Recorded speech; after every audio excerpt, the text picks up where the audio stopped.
All right, everybody, it's myself, Mike Ballantyne, the Cleat Geek, and of course, as always, we got our buddy Cheese over there, clean-shaven, headset on, and ready to go. Plus, here in just a few moments, we will have our special guest. You can find him at TJ Bennett. That is spelled B-E-N-N-E triple T, because he can't do two. His name's just way too popular, man. So he's got to do 3 T's and then a 3 and a 7. So once again, it's at TJ Bennett, B-E-N-N-E-T-T-T 37. All right, we'll get to him here in just a moment. But of course, I got to ask you, Cheese, how you been, man? How you been? Doing pretty good. It's gotten a little chilly out, but I'm pretty good. How about you? The Cardinals ever going to hire a coach? I don't think they are, or they're probably going to hire the wrong one anyway. So we'll see how all this goes. But Matt Nagy's available, so there you go. Matt Nagy is available, and he would definitely be the wrong one. Okay. Oh man. All right. So we got a bunch of different things to do here. We're going to have our special guest first. After we do the 5 Flamin' 5 in 5, we will also do Major League Baseball first today because Tommy is a big Major League Baseball guy. He is with the Pesky Podcast. That's at Pesky_podcast. You can find him there along with some of his friends. Yes, we actually have a person on today who has friends. Imagine that. So we're going to get to it right here, right now. First, let's give you the walk-up music. Are you ready? 20 seconds start now.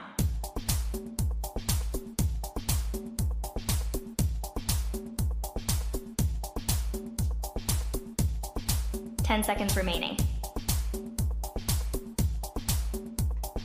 5, 4, 3, 2, 1.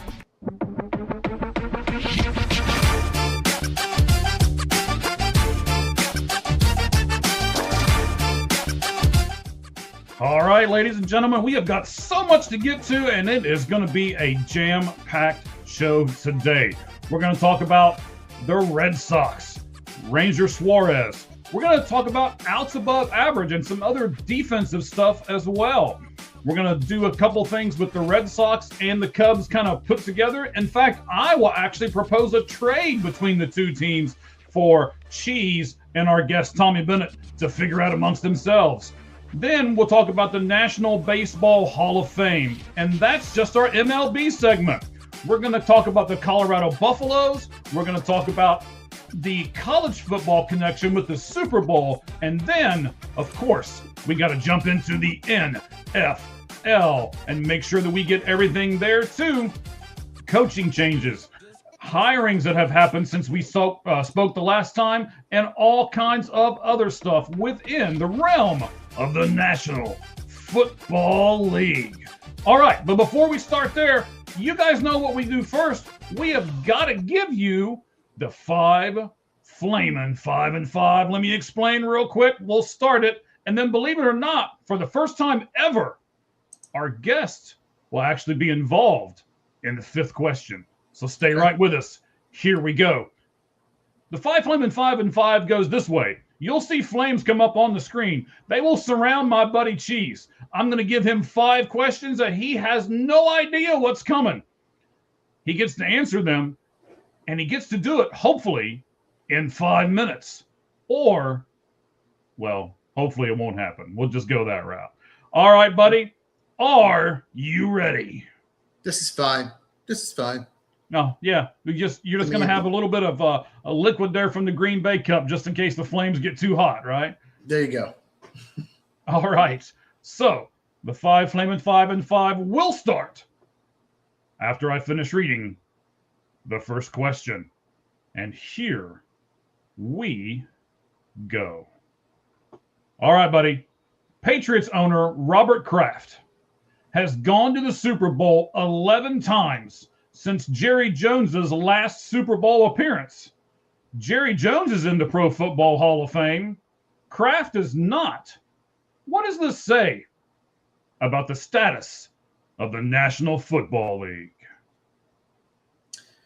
Well, Jerry was the owner of the Cowboys teams in the 90s. That was like a dynasty. They won 3 Super Bowls, I believe, in 4 years. So I think that's what they voted on. That's why he's in the Hall of Fame. Kraft, I don't know if he gets dogged because it's Belichick and Brady or not. But that's why Jerry Jones is. If you think about it right now, you're like, it looks terrible because Jerry Jones has been a really bad owner for so long. But the 90s Cowboys teams were incredible. And that is the main reason he is. Kraft will get in at some point. But, yeah, that's why.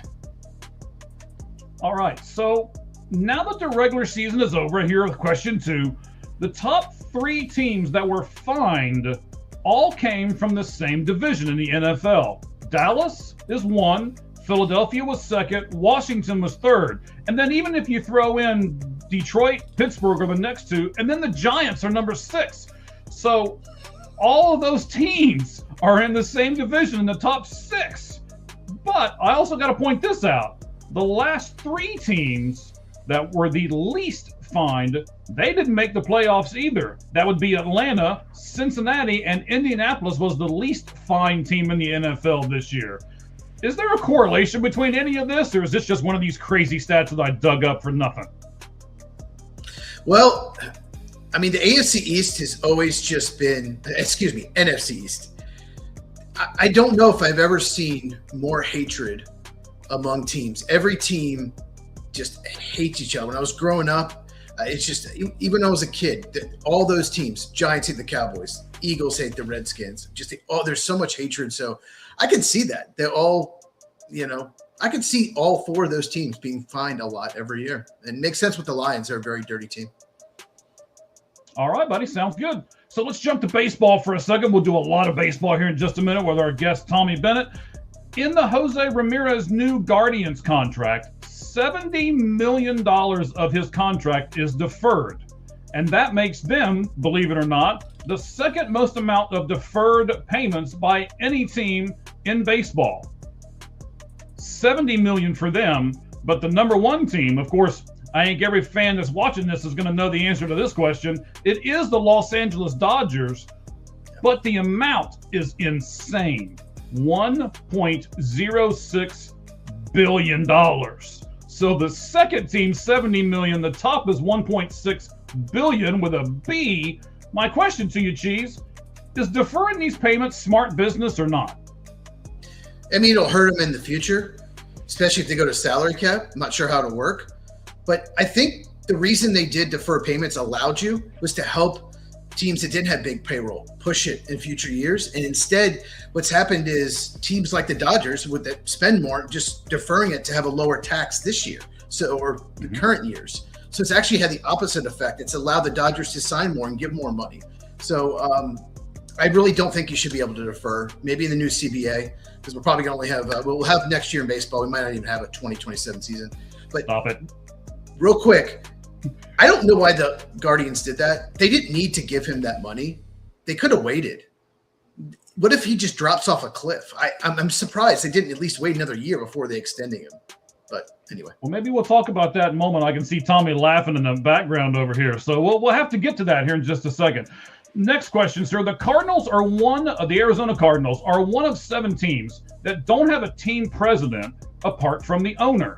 Those 7 teams have made the playoffs 28.6% of the time in the last 3 years. But the other 22 teams that do have a team president have made the playoffs 48.5% in the last 3 years. Is there a correlation between those two?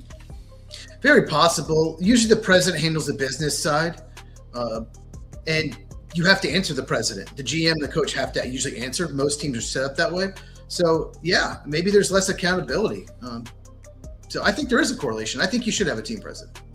Okay, sounds good. I'm going to ask the last question because I know darn good and well you ain't getting it in these 20-some seconds we've got left. I'll ask it. I'm going to pull Tommy in. We'll keep the music in the background, and then we'll go right along with it. So, Cheese and Tommy, you know what? I'll just do it right here. Hold on. Let's just add Tommy to the stage right now. There we go. Let me put this over here and change this look. There, look at that. Woo! Look at them 3 sexy beasts up there on the TV. Well, 2 of them anyway. Looks great. So, let's go with this last question, gentlemen. Your team needs one more starter. Your baseball team needs one more starter. Which Hall of Fame pitcher that is currently a free agent would you choose? The 43-year-old Justin Verlander, who had a 3.85 ERA and 152 innings pitched last season? Or would you go with Max Scherzer with the 3.77 ERA in 3 postseason games for the Toronto Blue Jays last year, including Game 7? Tommy's our guest. We'll start with him. Tommy, which guy you choosing? Justin Verlander, Max Scherzer? I'm actually going to take Verlander. Because he actually gave quite a bit of starts and he gave quite a bit of innings. He just played for a team that literally couldn't win, and their offense pretty much was non-existent for the first half of the season. So I think I'm going to take Verlander. He's getting, obviously he's up there in age, but I think the body of work is there for at least one more season. Where Scherzer, you just don't know. He's been hurt way too much to kind of roll the dice there. So I'm gonna take Verlander. All right, so Tommy's taking Verlander. Cheese, do you agree? You're going to go the other side and take Scherzer? Verlander's been hurt too, maybe not as much, but yeah, I think I'm going to take Scherzer. I just feel like he has a little bit more left. Looked like he was missing more bats last year. Yeah. So that's tough. I mean, you could flip a coin. Yeah. I'm like 55% Scherzer, 45 Verlander, so it could go either way. But I'll just lean Scherzer. Okay, sounds good. I almost think in this case you almost want your old pitcher to not pitch as many innings, right? I mean, Max Scherzer didn't do as much last year as what Verlander did. Even Verlander did do 152 innings. He should have won a lot more games with the Giants. They just couldn't hold a lead, as what Tommy said. How about this? I'm cheering for Verlander, but I'm going to pick Max. Yeah, I'll take Paul Skeens. Well, of course. Wouldn't everybody, right? Wouldn't everybody? I'd sell my farm for Paul Skeens if I knew that a big market value extension was coming. I think a lot of us would do a lot of things for them. I think there are teams that would probably give you their first 6 or 7 top prospects if they knew they could sign them for like the next 10 years. Yeah, you'd have to. You'd have like no choice. I think.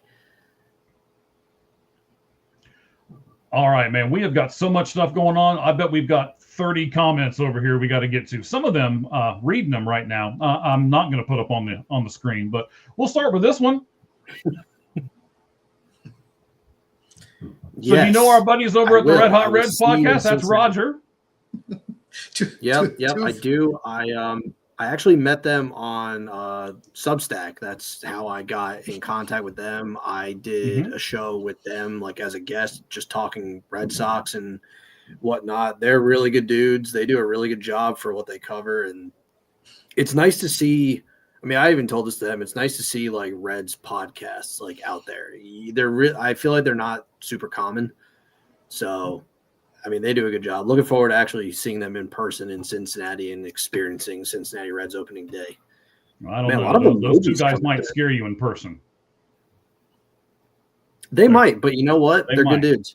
They seem like good dudes, so I'm looking forward to it. Yes, we got all kinds of stuff here, man.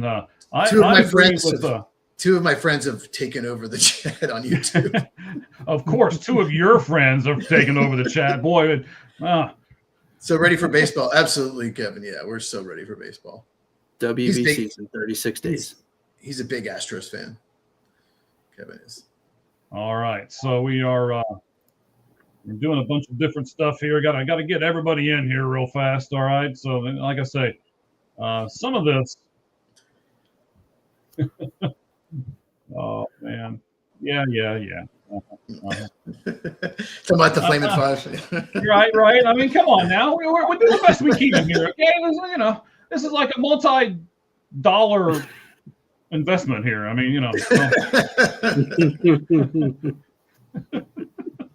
Yeah. Oh, yeah. You do that. You do that. I don't think those things exist. But that's bully. That's go right ahead. That's good. So this guy, Cheese. I mean, that's bully. Oh yeah. You know how I know that? Because he typed it. Yeah. He typed it. Oh man. Okay. Yes. All right. So before we jump into some more of these comments here, let's let's hop into our baseball talk real fast. But, before we do that, we have certainly got to do what we always do when we transition from point A to point B, right? We got to give you the intro. We got to give you the best graphic in all of podcasting. Here we go. It's true.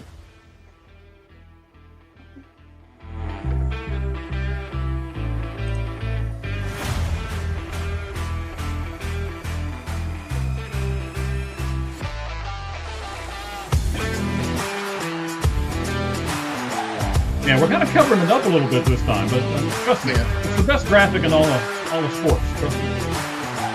That's nice.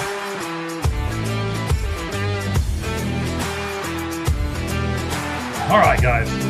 Turn this down just a little bit in the background. Like I said, we are going to get so much stuff. We're going to concentrate on the Red Sox because we got Tommy with us here, so we'll get to all of our Red Sox stuff here in just a moment. We'll, of course, include Cheese, even though he is the Cubs fan and the Braves fan, but that's all right. We'll make sure he gets his talking points in as well. And then we'll get to our college football, and we'll get to our NFL shortly. All right. So, during Roger Suarez's introductory press conference, this is his quote, Tommy.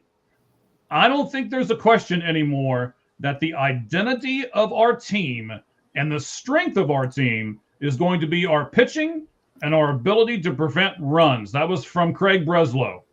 Tommy, I'll start with you. What the heck does that even mean?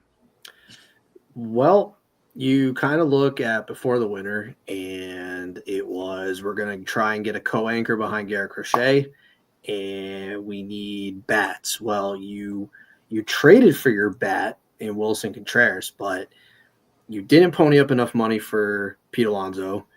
I don't even think they made an offer for Kyle Schwarber, and I don't even think that it was even remotely an option. And then you have the whole Bregman saga. So at this point, you're basically trying to lean into run prevention and pitching. Red Sox pitching was really good last year. I mean, in terms of overall ERA, their bullpen was really good. It was up there. I think it wasn't quite the Padres' elite bullpen, but it was up there. Bully's a Mariners fan, so he's still in mourning. Oh, poor. Oh, you know what? I feel for them. I do. The Mariners. What a run that was. Like what a fun vibe that was. But they're going to lean into run prevention, and it's not a bad strategy, but there's question marks. Like you probably have one of the best defensive outfields in baseball. Like you have Gold Glove winners in right field and center field, and then whatever you plug in left, preferably Roman Anthony. I think he can handle it really well. He showed he can handle it. Duran, they're going to rotate until you pull the trigger on that outfield trade. You're just going to have a rotation of who's going to slide where, and that just is what it is. But you have question marks in the infield. You didn't bring back Alex Bregman, so now you're relying on Marcelo Meyer, who I do believe can handle the position. He handled it well. 3 outs above average. It wasn't bad. He looked like he's athletic enough to play the position. I think he can play any infield position if you really wanted to, minus first base. I don't think that would be ideal, but he's really a shortstop, but he could play third. And if you need him to play second, great, but that depends who you bring in for third base, which at this point, really not many options out there. Yeah, we'll talk about some in a moment, though. I don't want Eugenio Suarez. Calm down. It's not great. Don't Plus the strikeouts. Questions, man. Calm down, Tommy. Calm down. I liked him with the Diamondbacks because of the power he brought to the plate, but he regressed defensively, and even Torey Lovullo even admitted that they're more athletic now that he was gone. Not that he was the problem, but I don't want that for the Red Sox. And then second base, it's like, what do you do? Like, what is their plan? And that's kind of what we're waiting on. Like, Ceddanne Rafaela should not be a second baseman. That you don't do that. He's arguably the best defensive center field in baseball. But what do you do? There's no one really out there to acquire. Like who are you going to go get just to sign? That's not even trading. That's signing somebody. There's really nobody out there that's of high impact. Like, if you do get somebody, it's someone that can maybe play the field and he's going to give you nothing at the plate. Like, you need somewhat a mixture of both. Or someone like Luis Arias that can't really play second. He's still bad defensively. Yeah, and he's not even really good at first base either. Right. And he's the DA. And granted, the Red Sox addressed the position at first base. Finally, they haven't had one since Mitch Moreland. And credit to Wilson Contreras. He actually performed pretty well defensively, transitioning from catcher to basically an everyday first baseman. So at least there's that. But yeah, I don't think it's bad to have that. I think the Red Sox pitching is, you can argue, is deeper than just about any team in the American League. I don't know if I'll say in general, because I think the Dodgers, if you look at their pitching in general, it's very deep. Goes beyond just the big four that are starting there, but they got to address second base, and I'm not sure how they do it. And there's a lot of names out there that could be around, but what are those packages look like? And does it even make sense for those teams? Right. So we'll get to all of that here in just a second. Tommy, I'm going to give you a chance to breathe, man. Just inhale a few times and breathe, okay? You got me talking over here. Likes your background. Baseball, man. I'm excited. Breathe, man. I'm here to talk baseball, and I'm here to enjoy it. No, I completely agree with you. So, but Cheese, we got to get your opinion here, right? Do you like Tommy's? No, I'm just kidding. What do you think about what the Red Sox are trying to accomplish here as far as with their defense and with the run prevention and stuff like that, buddy? And will it work? That's the big question. Will it work? Possibly. Like Tommy said, I think they need a big bat. They need I think they made a lower bat and they didn't get Bregman back. So I think that's a problem. And if it's not Suarez, they got to figure out something else, either at second or third. They need a big bat. Yeah. All right. So, Tommy, I've given you a chance to breathe here. We're good. If that's the case, as far as this run prevention and everything else that we're looking at, right, for this statement to be true, the Red Sox need to only give up how many number of runs on average each game for the entire season? It's tough because you look at the errors. They've been top 5 in errors the last 3 years. They led the league in errors. To be worse than the historically bad Rockies is pretty bad company. And you had the worst fielding percentage. It's not great. You almost have to bank on your pitching being elite. You don't want to be the Pirates, where the Pirates had the 7th. The Pirates don't want to be the Pirates, sir. They had the 7th fewest earned runs this year, but they couldn't score. Well, now, I think the Red Sox offense is going to be obviously better than what the Pirates were this year, but you're towing a line of you're having to bank on your pitching and almost playing flawless, which it's risky. I mean, you look at Paul Skeens and how dominant he is and just how much his record could change if he got some kind of competent offense. And I think the Red Sox have a lot of potential offensively, but that's the key word. It's potential and what ifs. What does Willie Abreu look like? Getting more opportunity against lefties. Are you really putting all your bags in the basket of a 22-year-old Roman Anthony this year? That's a lot. It's going to be really interesting to see. I mean, I think the addition of Contreras will give the Red Sox a little bit more power, but I think you need a little bit more. I just don't know what they're going to do. I've always leaned into get Bo Bichette, go sign him, get a contact-oriented guy. Just home runs are great, but put the ball in play, get guys moving. I mean, look at what the Blue Jays did. They were a mix of both. It's what made them so good. They get it for power, but they can also put the ball in play. I don't even know what's out there. And I know we're going to talk about the Cubs, and I'll just do they trade Nico Horner? Does that even make sense for them? I feel like a team with World Series aspirations doesn't trade arguably the best defensive second baseman that can make contact and put the ball in play. Right. Okay. So we will talk about that in a second. Right. We'll get into all of that stuff here in just a moment, buddy. So let's look at the stat here for a second. For those people who are with me, Cheese and everybody else knows since we've been doing this show in the beginning, I'm a big stat guy. Let me give you something here. Outs above average, or OAA as it's abbreviated. It's a StatCast metric. It takes a fielder's range and their skill by calculating how many outs they've created or prevented compared to an average player. That's based on the difficulty or the catch probability of each batted ball. So with all of our fans knowing that definition in the back of their mind, for the last 3 years, Cheese, in 2023, the Red Sox were minus 51 in outs above average. Then they jumped up to 2024. They were minus 18. And now in 25, they're actually at 9. So a +9, going from -51 to a +9 in 3 years. How big of a deal is that, buddy? No, it's definitely a big deal. -59 is awful. You're going to give up so many more runs throughout the season. I don't know tell me what Tommy, how did they improve so much? The first half of the year was, if you just look at the month of May, like the month of May made me want to die watching baseball, because it was every single night you saw something and it just made you want to bash your head through a wall. Like, I love Christian Campbell. I watched him throw a ball from second base and it just sailed by the catcher and the Brewers just scored the walk-in run. And I'm like, why does this keep happening? I think fundamentally they just got better.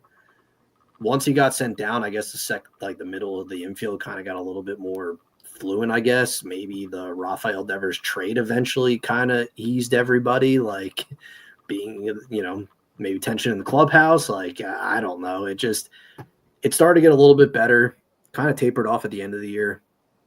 But it's still a work in progress. I mean, they still have a million errors and fundamentally don't do the little things right. In the grand scheme of it, like, shouldn't have the worst fielding percentage below the Rockies. True. You just shouldn't. So, but all right. So, Tommy, look, again, if the Red Sox are going to have an identity of we'll do the air quotes here, right, of preventing runs, then why did you let Alex Bregman go? Not you, but why did the Red Sox let Alex Bregman go? He's ranked as one of the top fielding third basemen with a +8 fielding run value. He's tied with Key Brian Hayes, and he's only bested by Joey Ortiz and Matt Chapman. Why did they let him go if they want to prevent runs so bad? You can really, like, if they sign Bregman, they don't sign Suarez. Like, there's no world where they get both. So that was basically their pivot plan. It really boils down to they didn't go the distance to get their guy, where the Cubs did quite the opposite, where they were like, okay, we're going to go the distance and give you what you want. Like, I always told people, I was like, Bregman just wants security. He wants to not have to move. He's got a family. Like, that stuff matters. Like, people don't really think about that, but that stuff does matter. And the Cubs were like, all right, here's your no move clause. And the Red Sox cited it as organizational policy that we don't give those out. And had they put that in there, I think he would have taken the 165. Like, he would have just stayed in Boston, but they didn't give him the clause. And it's like, okay, well, you're not going to dump me like because you feel like it. I mean, They dumped Devers the second year into that deal, and he wants to, like, why would he want to uproot his family? He doesn't want to have to go through that. And honest to God, I don't blame him. I really don't. And I'm not even mad at Bregman for good for Bregman. Like, I'm happy for Bregman. I hope Bregman does what he did in Boston and Chicago. But if you're the Red Sox, like, that's a very tough pill to swallow. And I understand you felt like he would have accepted your deal, but meet the guy's demands. Like put in the no move clause. If that was the difference, like, that's the problem. And now you're really banking on a Marcelo Meyer who has never played more than 91 games. And as much as I loved what Trevor Story did in 2025, like, you can't put a lot of stock in, all right, he's going to do exactly that again. Like, that was his first healthy year, and players get hurt all the time. It doesn't matter how old you are. But that was one healthy season. So it's like your left side of the infield is just an injury risk. And if one of those guys goes down, like, you really don't have much. I know Franklin Arias is in the system, but how close is he? I don't think he's as close if an injury is coming. So you're going to be shifting guys out of position, and it's just really not ideal. So it's going to be interesting to see what they do. But this is their new philosophy now that they missed out on Bregman, to be honest. Okay. And we've talked about this new philosophy, right? So, Cheese, does this, we talked about Eugenio Suarez a little bit in the beginning, or, Tommy's talked about pretty much everybody in the Red Sox system since he's been here. So does this also mean that the Red Sox will not be interested in Eugenio Suarez to play third base for them if they have this whole preventing runs thing? I mean, last year he was a -6 defensive runs saved and a -3 outs above average between the deep backs and the Mariners. But yet, he hit 49 home runs, Cheese. Do you think the offense outweighs the defense, or do you think they're not going to be interested in him at all? I think he needs to DH at this point. But I think the more concerning thing about him is how bad he played in more of a pitcher's ballpark in Seattle. He was much worse than in Arizona. Mm-hmm. And his on-base percentage is under 300 for the season. Oh, did you get that? Yes, got it. Hello? Over 300 for the season. We got it. We got it. Yeah. So chances are he's not going to do 49 homers again. He's not going to give you good defense, and he's got an on-base percentage below 300. That's what concerns me. So he really needs to be a DH only, in my opinion. Okay. I certainly understand that philosophy and that take on everything. So here's the last thing that we're going to look at as far as what Breslow said and how we're going to connect the dots here real quick. Tommy, you mentioned Marcelo Mayer earlier. So there looks like they're going to depend on him at third base. But he's only been in 39 games at third base, and only 20 of those games that he played from first to ninth, right? So not a lot there. He's only had 68 chances at third base. He's got 17 putouts, 50 assists, 4 double plays, and an error. That equates to a .985 fielding percentage and a 0 defensive runs saved. Tommy, are you all right depending on that production with that small of a sample size at third base? I think you have to be, because there's really nothing else. I think the only way you can move, whether you move Story to second or Meyer to second or switch that, you have to go acquire somebody that can play third base. I don't like the Romy Gonzalez experience at third base, so I'm not even going to entertain that, but that's probably an option if they had to go that route. But I think it all depends if who they acquire and what they acquire, but you kind of have to be okay with Marcelo Meyer at third, because if he was to play shortstop, you got to move Story. There's a lot of juggling with this Red Sox roster. It's really roster gymnastics, but I'm okay with it because I liked what I saw in the small sample size. Will the body of work hold up? Will he adjust if he does play a full season there? It'll be interesting to see how that goes. But you almost have to be okay with it come opening day if they don't go get anybody, because it's kind of what you got. It's what you're working with.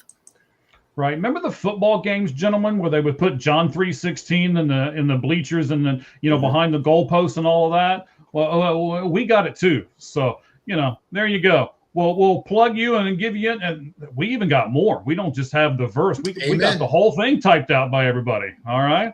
Okay. Let's go. Absolutely. And I understand that. Now let me do this one. We're just gonna troll the trolls today. I don't know what you're watching. I mean, maybe you're watching something different, but there's several people watching us right at the moment. So yeah, we'll just leave it at that. Go troll somewhere else. And we appreciate the fact that you reposted our Wrestling RS podcast. Thank you very much for reposting. You guys do it almost every single week. We thank you very much for it. Tommy, I'm gonna, and you know what? I'm gonna go to cheese on this one for a second. I put this in the notes. Hopefully, both of you have looked up the players because I really like this trade. I'm going to propose a trade. The Red Sox have like 7 lefties on their staff on the 40-man roster, which is absolutely bonkers. So since I've got a Red Sox guy here and a Cubs guy, I wanted to propose just a simple trade between the two teams. I don't want to make it complicated. I just want to do a 1-for-1 straight-up move. You mentioned Nico Horner earlier, Tommy, so I'll give you Nico Horner, and the Red Sox will give Peyton Toll back. What do each of you think of the move? Cheese, I'll talk to you about yours first. What do you think about getting Peyton Toll back if you give up Nico Horner to the Red Sox? So I'm no expert on Peyton Toll, but I know he's a left-handed pitcher that misses bats. Yes. So I'm going to talk more about people who miss bats. I do. The Cubs have a ton of lefties too, though. They're really too left-handed in my opinion, but I'm going to talk about the other side. So Nico Horner, if you believe in just WAR, regular, like the baseball reference WAR, which puts a lot of emphasis on defense, he was 11th in baseball last year. Okay. Fangraph WAR, he was 27th in baseball in WAR. His average annual WAR of the last 4 seasons he's been the top 75, no matter what. His cumulative WAR in both lists is top 30. And somehow he didn't make the top 100 list MLB because he has everything but power. Let's put it that way. Yeah. So basically, potential top 30 player in baseball. I know he's got 1 year left on his deal, but he's in the top 95th. He's in the 95th percentile in fielding percentage, in fielding and base running metrics. One of 3 players. I know Bobby Witt Jr. is another. I can't remember the third, but probably Ellie. If you trade him, I guess you put Matt Shaw at second, but you're getting a worse defensive player, getting a worse offensive player, getting a worse base runner, and a worse clutch player. Like Nico Horner was hitting over 300 with men in scoring position. Yeah. So, but he's also in the last year of his contract, though. He is. So I would try to extend him. So I just don't know that it benefits the Cubs to trade him.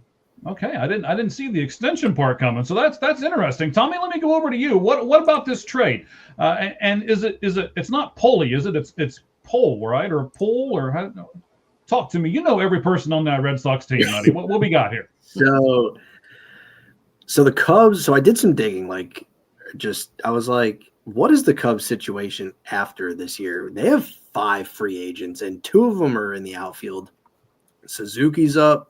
Ian Happ's up, Shota's up, Nico Horner's up. Matthew Boyd has a mutual option, which usually those guys pretty much go to free agency at that point. Yep, absolutely. If you're the Cubs, I sense a trade coming from Tommy. That's what I sense is coming right now. Payton Toley's got a really elite fastball, misses bats, high swing and miss rates with that. He has no secondaries right now. There's not a secondary pitch that he trusts. If they don't want to give him up for Ketel Marte, I'm not giving him up for Nico Horner. Oh, okay. I think Ketel Marte is the best second baseman in baseball. Yeah, because of everything he does. Because just the more well-roundedness, right? But in the second baseman ranking that I did on my Substack, Nico Horner's number 2, and it's because of his defense. It's his contact ability, putting the ball in play. So I don't trust Tommy.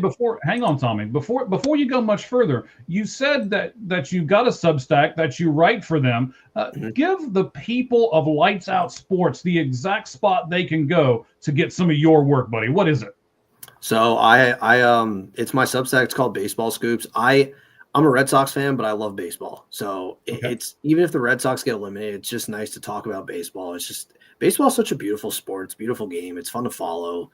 There's so many great players, and it's just I feel like I'd be doing a disservice to myself if I didn't talk about baseball and as a whole, and aside from just the teams that I like talk about the Cubs. The Cubs are great to talk about. Cubs are fun to talk about right now. There's a lot of Cubs fans that are very excited right now, but it's fun to just follow the game and just write about different ways. I can send you guys the link to the thing after the show's done. Sure. So that way everyone, if you guys put it out, I could put it out too, and just absolutely that way. Go ahead and send it to us. Put it up on our Twitter account, and you know what? Why don't we just plug everything right at the moment? So our Twitter is our X account at All Gloves Off SM. And Cheese, I know you do a big time focus on the draft, kind of like Tommy does a big time focus on the Red Sox, but you also do a lot of other things on your channel, much like what Tommy does, except yours is football. So you know what? Why don't we just do the trifecta here? Where can we find Cheese and all of his work? It's at Football with Cheese, CHEEZ, on the screen there. And I actually have a video I've already recorded coming out tomorrow where I react to Daniel Jeremiah's first mock draft. So I wanted to get some draft content on my channel earlier this year, so look out for that tomorrow. Just subscribe and hit the bell for notification. There you go. That's what we always do, right? That's something I don't ever hardly ask for, and Cheese does it all the time. That's probably why he's got 5 times more followers than we do, but that's okay. Hey, now Tommy, I want to do this to you real quick, buddy. There's one position for me that I think the Red Sox need to upgrade, and that's the catching position. Do you agree? And if so, how do you think the Red Sox are going to try to upgrade that position? We've seen Craig Breslow make numerous trades, but a lot of these guys, I'm not sure how MLB ready they are. The pipeline is definitely strengthened, so I'm hoping some of these guys kind of ascend quickly. You're seeing a lot of guys ascend quicker through the minors than normal. Doesn't matter if you're hitting, pitching. They could go sign one. I was wondering if they'd sign JT Realmuto, but that obviously giving him that kind of money is kind of silly at this point. If you're especially with his age. Especially his age. If it was a shorter pack with maybe less term, less money, then maybe it would have made sense. But Connor Wong improved a little bit defensively, not great defensively, still a slightly bad defender back there.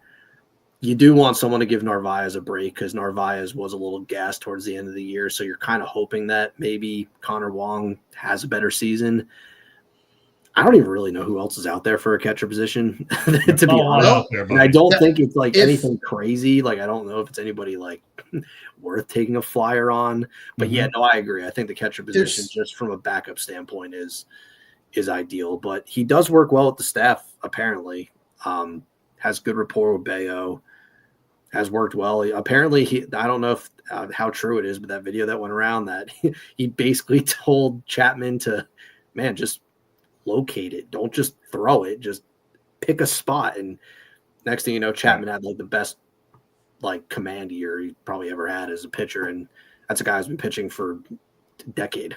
Right, absolutely. I love Chapman, and somebody else I love, Cheese, here in the middle. I know he wants to do some commenting on this catcher position, buddy. Go ahead. What you got for us? Well, I mean, I would call the Braves if they about Sean Murphy. They'd have to. I mean, I think the Braves would listen, but they want you to take on all the money of the contract because they have Drake Baldwin, who is Rookie of the Year. So that's probably the only catcher you could get maybe available, and he's really good at framing. He's really good in the run game as well. So. I still can't believe. I know it's for Garrett Crochet, but you have Kyle Teal. Oh my gosh! Like I know it was a good trade for the Red Sox, but man, I saw Kyle Teal go on the White Sox. It's like I would never trade Kyle Teal. he's a catcher that can really hit. I wonder if they call the Royals because the Royals have a lot of catching too. Like I mean, Salvador Perez, they signed him for 2 more years. He'll probably end up being DH. Maybe backup. Carter Jensen is a really good player. That's a really fun player they have. But they have other guys in the pipeline too. I don't know if they go that route. Paul Taboni, getting Ford from the Mariners, like that was so smart. That was such a smart trade. Like I wish the Red Sox kind of did that, but he stocked up basically for the pipeline, and you're just going to hope these guys develop, ascend, and you can kind of figure out who's going to be the backup.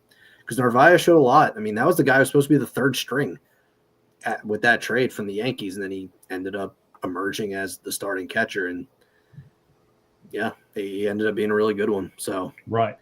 Well, you know, Tommy, I know you've got kind of a hard out here, and we got about 10 minutes left before you have to go. So I've got a few more things to get to. Let me make sure I can do that. The Red Sox have basically 24 pitchers on their 40-man roster, and 10 of those 24 have starting experience.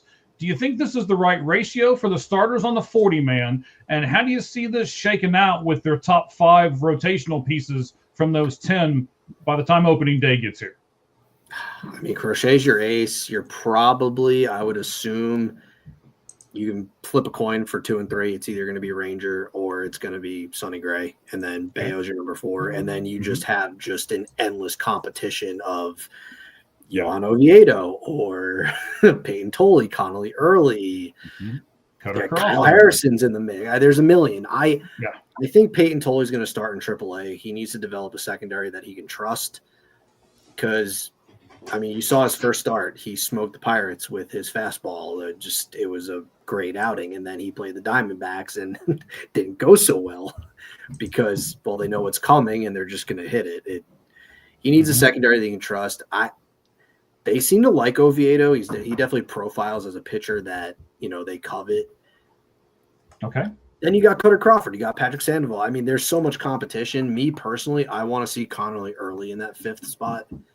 I think he showed enough. I think he showed a lot of promise. He's very well-rounded. He has a good pitch mix. He went deeper in the playoffs than Brian Bayo did. So I have a lot of confidence in him. I'm high on him. It's interesting. I'm curious how they round out that bullpen. They have way too much depth, but depth is good because you're going to need it. That's very true. So I got one more question for you here, and then we're going to get to our poll question that we put up on our site. So if you're listening to us live right now, like a ton of you are, you can go over to @AllGlovesOffSM and vote on that poll question. Let me give that to you real quick.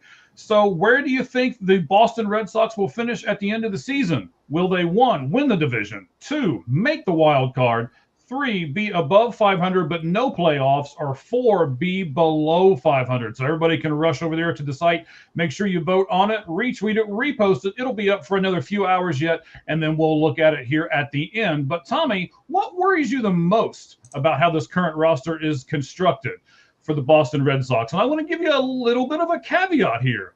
It can be either a player, a position, or even a coach. That's interesting. I know. A really smart guy comes up with these questions. I don't know who he is. So I can't pick the whole lineup. What does the offense look like? I think for me, not a bad concern, because obviously I could just say Trevor Story's health. But I probably am concerned more about Marcelo Meyer and his health. Like, what does he look like in a fully healthy season? Like, what does that look like? You're now a regular, like you're the guy manning the hot corner. You know, what does that look like? I'm also excited just to see Wilyer Abreu. What does he look like against lefties instead of being a platoon? You know, that he'll get more opportunity. What does that look like? What can he do? But I think it really boils down to Marcelo Meyer, because that third base position, like if things go poorly, it's going to get loud, and it's going to get loud pretty quick, I think. Not saying he can't defend, but it's like, you're filling in for Alex Bregman after the drama you just went through regarding that position during the whole entire 2025 season. All right, so let's look at our poll question here. Once again, it is where do you think the Boston Red Sox will finish at the end of the season? Will they win the division? Will they make the wild card? Will they be above 500 but no playoffs, or will they be below 500? We got people voting on it right now. I can see them doing it. So, Cheese, I want to start with you. Which one your Twitter's hacked, so you probably didn't pick anything right at the moment. So, which one do you think? They're going to win the division, make the wild card, above 500 but no playoffs, or below 500? The Boston Red Sox this coming season. Cheese, which one would you choose? I think the Blue Jays are going to win the division. Okay. I don't know how many. Let's see, 7 teams make the postseason. I'll say three wild card, right? Yeah, yeah. I'll say the Red Sox make the wild card. Okay, Tommy, what about you, buddy? You going to agree with Cheese? Or you going to take another stance? I think they at least make the wild card. Blue Jays are going to win the division. I actually do have hopes for the Orioles this year. I actually think they're going to surprise people. They look. I like their manager. I'm not sure if I agree either. I like their manager. I think their manager that they brought in from Cleveland, I think fundamentally they'll be better, which is huge. Pete Alonso is a bat they needed. But yeah, I think they at least make the wild card. AL is wide open, to be honest. It's not like the NL where who's probably going to be there. It's a wide open league. I think if the Orioles signed Framber Valdez, I would maybe pick them, but I still think they have a lot. They just weren't very good last year. They were so bad. Yeah. winning record once the calendar turned to June. So okay. They were one of the better teams come June 1st. So there was that, but yeah, they started so bad and they couldn't catch up. All right, so let's look at the results from the poll question over on our X account, which is at All Gloves Off SM. Win the division, 7%. These two tied at 20%, either above 500 and no playoffs, or below 500. Those two tied 20% apiece, and the overwhelming majority, over 50, in fact, 53% of our viewers said what you guys said. They make the wild card. So, Tommy, I know we got just a few more minutes. I want to get to the National Baseball Hall of Fame stuff with you. So, Andrew Jones and Carlos Beltre, as well as Jeff Kent, all three just made the playoffs. So, first, let me start with the guest. Tommy, we'll try to keep everything short because you got about 5 minutes left here. Do you agree with those three players being in the Hall of Fame? I mean, they've earned it. I mean, Carlos Beltran, if you take out the whole Astros thing, him as a player, the player that he was, he was a great baseball player, certainly deserves to be in the Hall of Fame. And Andrew Jones, I mean, good heck of a player. I mean, to win the amount of Gold Gloves he did, playing center field, all the other stats that kind of come with it, good for him, especially from that. The Jeff Kent thing opens up a really big can of worms. I think he earned it, but it's the names that were also in that conversation that didn't get in that kind of sparks a whole different can of worms. All right, well, let's keep the lid on the can of worms for a minute because we've only got a couple minutes. Cheese, what about you? Those three guys, are you good with all three? Do you not like one? Or where do you stand? Of course, Andrew Jones should have been in a long time ago. Mm-hmm. The best defensive center fielders ever. He was incredible. I think toward the end of his career, he kind of fell off a cliff. He got fat, and that kind of hurt him. But Beltran is don't be making fun of fat people. Beltran, absolutely. Just watching Carlos Beltran, every time he went to a new team, it seemed like he elevated him, like the Astros, the Mets. He just seemed like he made them like contenders. So absolutely him. Real quick, Kent, I don't think I would have ever voted for Jeff Kent. If he played left field or first base, he wouldn't have sniffed it. Because he played second base, we should just let him in. Well, that's good for a second baseman. But I just never, maybe 2 or 3 years, he was like one of the best in his position. I think he just played a long time. He played into his 40s. So, I mean, he was very good. I just don't know if I would have voted for him. Okay, well, I'm going to stick with you for a minute, Cheese. I'm going to jump to this next question. I think this will be interesting from both of you. Give me a stat that a hitter and a pitcher must have in order to get your Hall of Fame vote. Give me a stat. A pitcher has to have this in order to get into the Hall of Fame, and a hitter has to have this in order to get into the Hall of Fame. You can pick one or the other because we're running short on time. This is easy. I want to make sure that they were one of the best 3 or 5 players of their position for at least 5 or 6 years.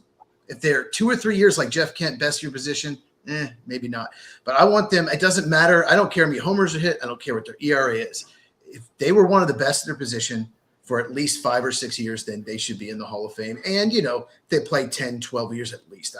You don't have to play 20 years. And so many people in the Hall of Fame that they hit a certain number, but they never were like one of the best in their position. Mm-hmm.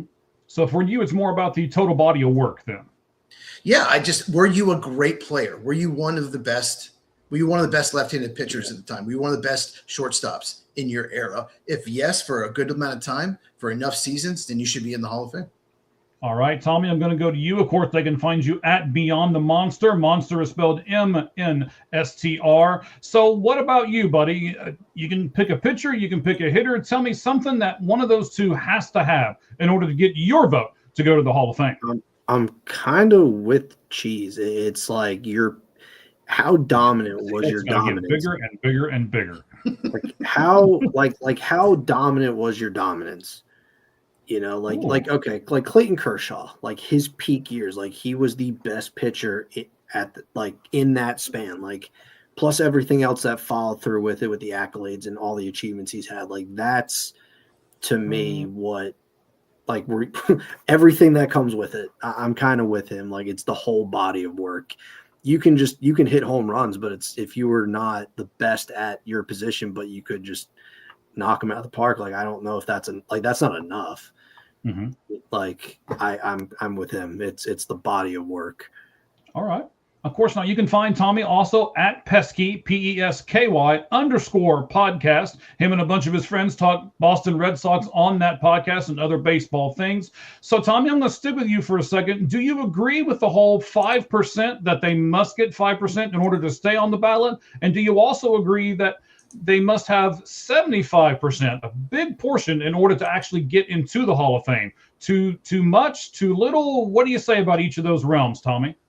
I mean, 5% I think is fine. It's, just did you get enough to stick around and keep the train going? I think 5% is probably sufficient enough. 75% at this point kind of seems high.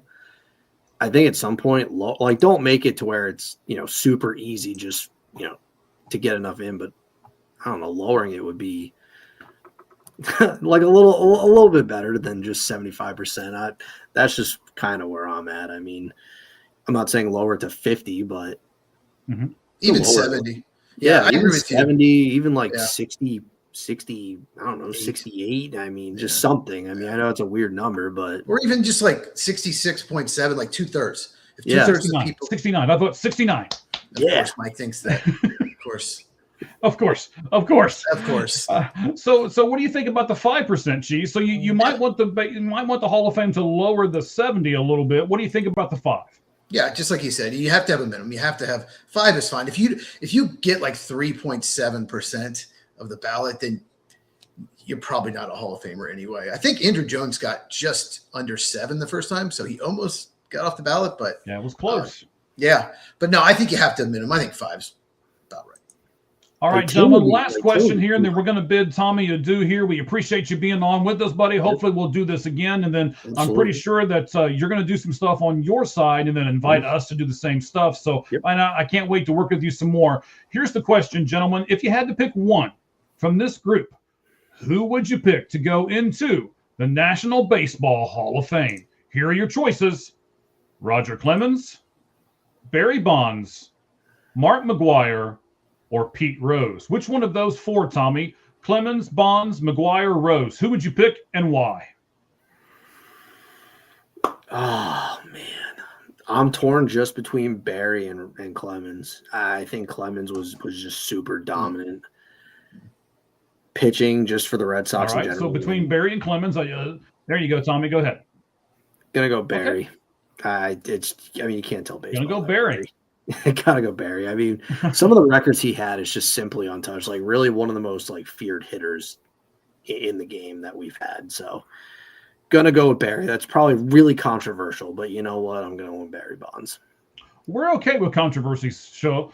So I'm not sure if I'd agree with you, but that's why it's called controversy, right? So, Cheese, let me give you those guys again. You tell me which one you're going to look at: Clemens, Bonds, McGwire, or Rose. Which one of those four, bud? Oh, Pete Rose for sure.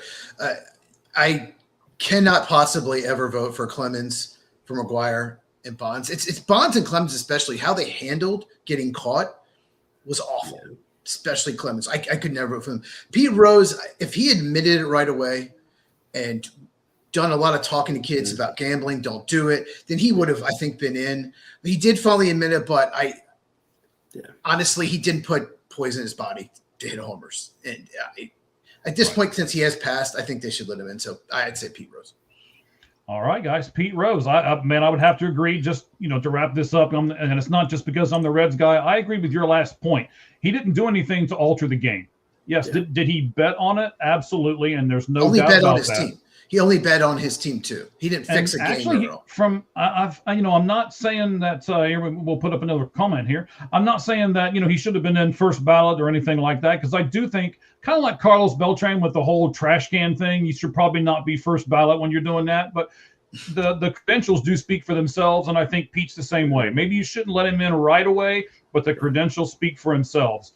If you guys don't know, the guy who has the most records in the Baseball Hall of Fame is the guy that's not even in the Hall of Fame right now, which is Pete Rose. So, Tommy, buddy, I'm going to give you a second. Man, shoot us everything. Tell us where we can find you at. You've been a great guest with us, and we appreciate it. Where can we find you at on X? Let's start there. So on Twitter, X, whatever you want to call it, the Bird app, the X app, at TJ Bennett 3Ts37. Okay. On there, mostly posting baseball, mostly posting Red Sox. I will send these lovely gentlemen the link to my Substack where you can find league-wide work. It's got some things that I'm cooking up new for this year that I did a little differently last year, but you can find me there. And also Beyond the Monster, that's where all my Red Sox stuff is. And I also do audio for the Pesky podcast where it's strictly Red Sox. But if you want league-wide stuff, not Red Sox, go to the Substack. That's where you'll find it.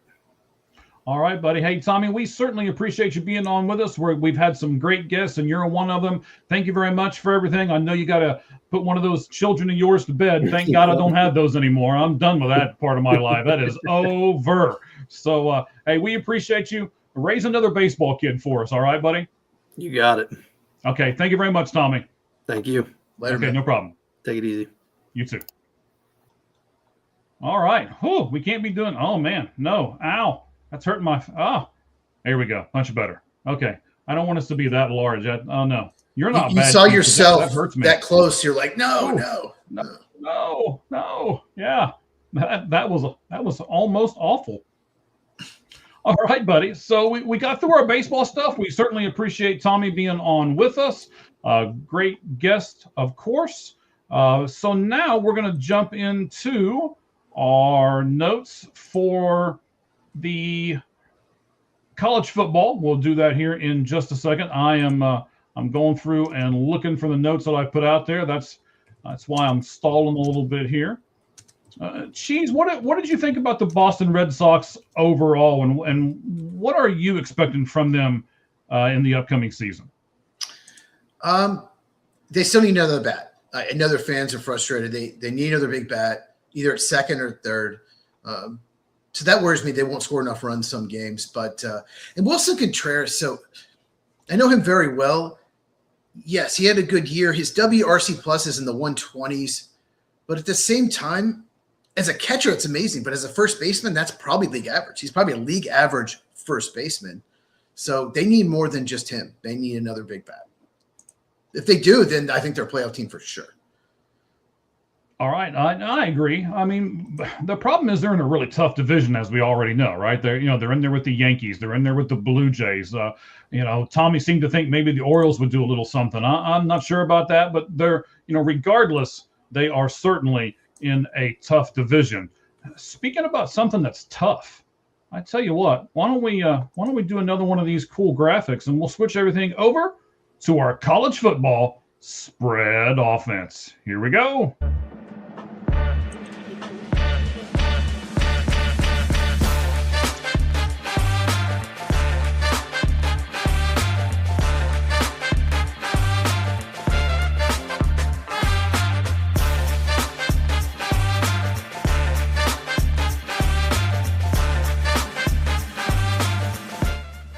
All right, guys, we are going to jump into college football spread offense here. It's not going to be a really long segment. We've got a lot to talk about in football. And, of course, we just had our guest, Tommy Bennett, over here. You can catch him at Beyond the Monster. Monster is spelled M-N-S-T-R. You can also catch him Red Sox Only Talk at Pesky_podcast.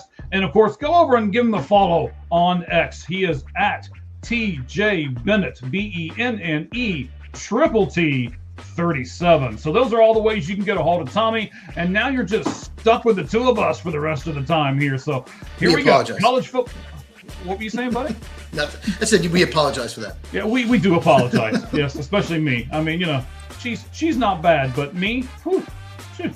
All right, so the college side of the Super Bowl. Cheese. Mm-hmm. Sam Darnold is from USC. Correct. So how many quarterbacks before Sam Darnold have made it to the Super Bowl? Well, Carson Palmer didn't. And Mark Sanchez got close. Mm-hmm. I guess he's it. He is it. That's right. No one. The only USC quarterback. I got a good buddy of mine at work who couldn't believe this stat. In fact, he ran to a computer and it's like, oh no, we've had quarterbacks from USC, and no, the answer is no, you have not. So, hey man, you know what, buddy? That's crazy. This is fine because they've had a lot of good quarterbacks. Matt Leinart was a great college quarterback, but of course, lost in the NFL. But just Carson Palmer never went to a Super Bowl. It's just crazy because he was so good. You don't have to know anything about college football, sir. We will train you. Just hang out with us, and we'll train you until we get to the NFL talk, all right? So, yeah, there's, again, I wanted to kind of make a connection here between the Super Bowl and their colleges. Drake May is from, of course, North Carolina. So, Cheese, how many Tar Heels before him have made it to the Super Bowl as a starting quarterback?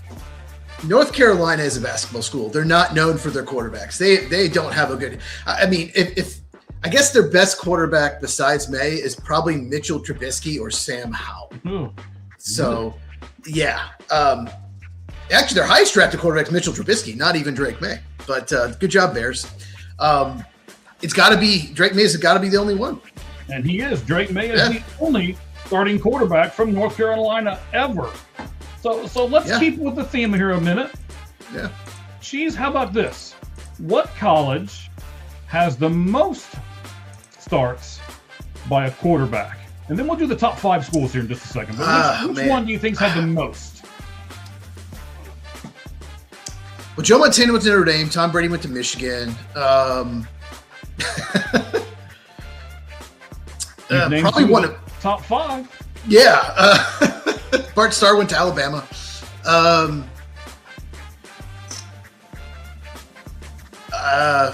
Is Alabama one of them too? Joe Namath went to Bama. Alabama is one. Joe Namath. But I didn't get the top. Did I not get the top? You didn't say them. You said the person, but you didn't say the school. Well, I said Notre Dame, Michigan, and Alabama are the ones I'm thinking. All right. So you got 1, 3, 4, and 5, but you're missing 2. Actually, no, I take that back. You got well. Let's just do it. Now, I'm confusing myself. I'm wondering what 2 is. Okay. Whew. Let's start with 5. Okay. 5. Greasy, Dawson, Breeze. Purdue. Yes, Purdue is number 5. And then let's see, 4. They've had 6 starts by Starr, Namath, who you didn't mention. That's also gone to this school. I did say Namath, but okay. Did you say it? Okay, I'm sorry. It's okay. Hertz and Stabler. So Alabama is next at number 4. Oklahoma on there? No. Okay. I was gonna say Hertz went to Oklahoma too. Okay. 3, you mentioned them. Montana, Theismann. I'm getting old. LaMonica? I don't know who that is. I don't know. Couldn't tell you. Anybody that knows, let us know in the comments. I don't know who that is either. I don't know. It must have been like a long time ago when they were wearing leather helmets or something. I don't know. But that's Notre Dame. Notre Dame is number 3. Number 2 is the school that you missed. Let me give you the 2 quarterbacks that between them, they got 7 Super Bowl quarterback starts. And then you see if you can give me the school. How about that? Sure. Plunkett, Elway. Elway went to Stanford. Yes, Stanford. That's correct. Plunkett. I had no idea where Plunkett went. Okay, Stanford. Okay. Stanford is number 2. Yeah, forgot about Elway. Yeah. And then Brady all by himself gives you 10. So yeah. I mean he's done it all for Michigan. So there we go. Michigan, of course, is number 1, and it's done all with some guy named Tom. I don't know. There's a good quote from Sazeo Suzuki on our X, by the way. And if the Vikings win the Super Bowl next year, go to it, then J.J. McCarthy adds another one for Michigan.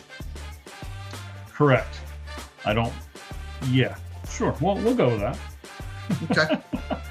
All right, buddy. We're going to do 3 different questions. We're already done with the first one. Let's move to the second one. This is kind of weird. I don't know if you've seen this. Rutgers lost $78 million on their athletics in the 2024-2025 season. $78 million on their combined athletics. How in the world can that be? Because football is a big revenue, and their football team stinks. Their program's just bad, so they don't bring in any kind of revenue from their football program. That's where you have to make your money. And obviously, minor sports aren't going to make money. All right.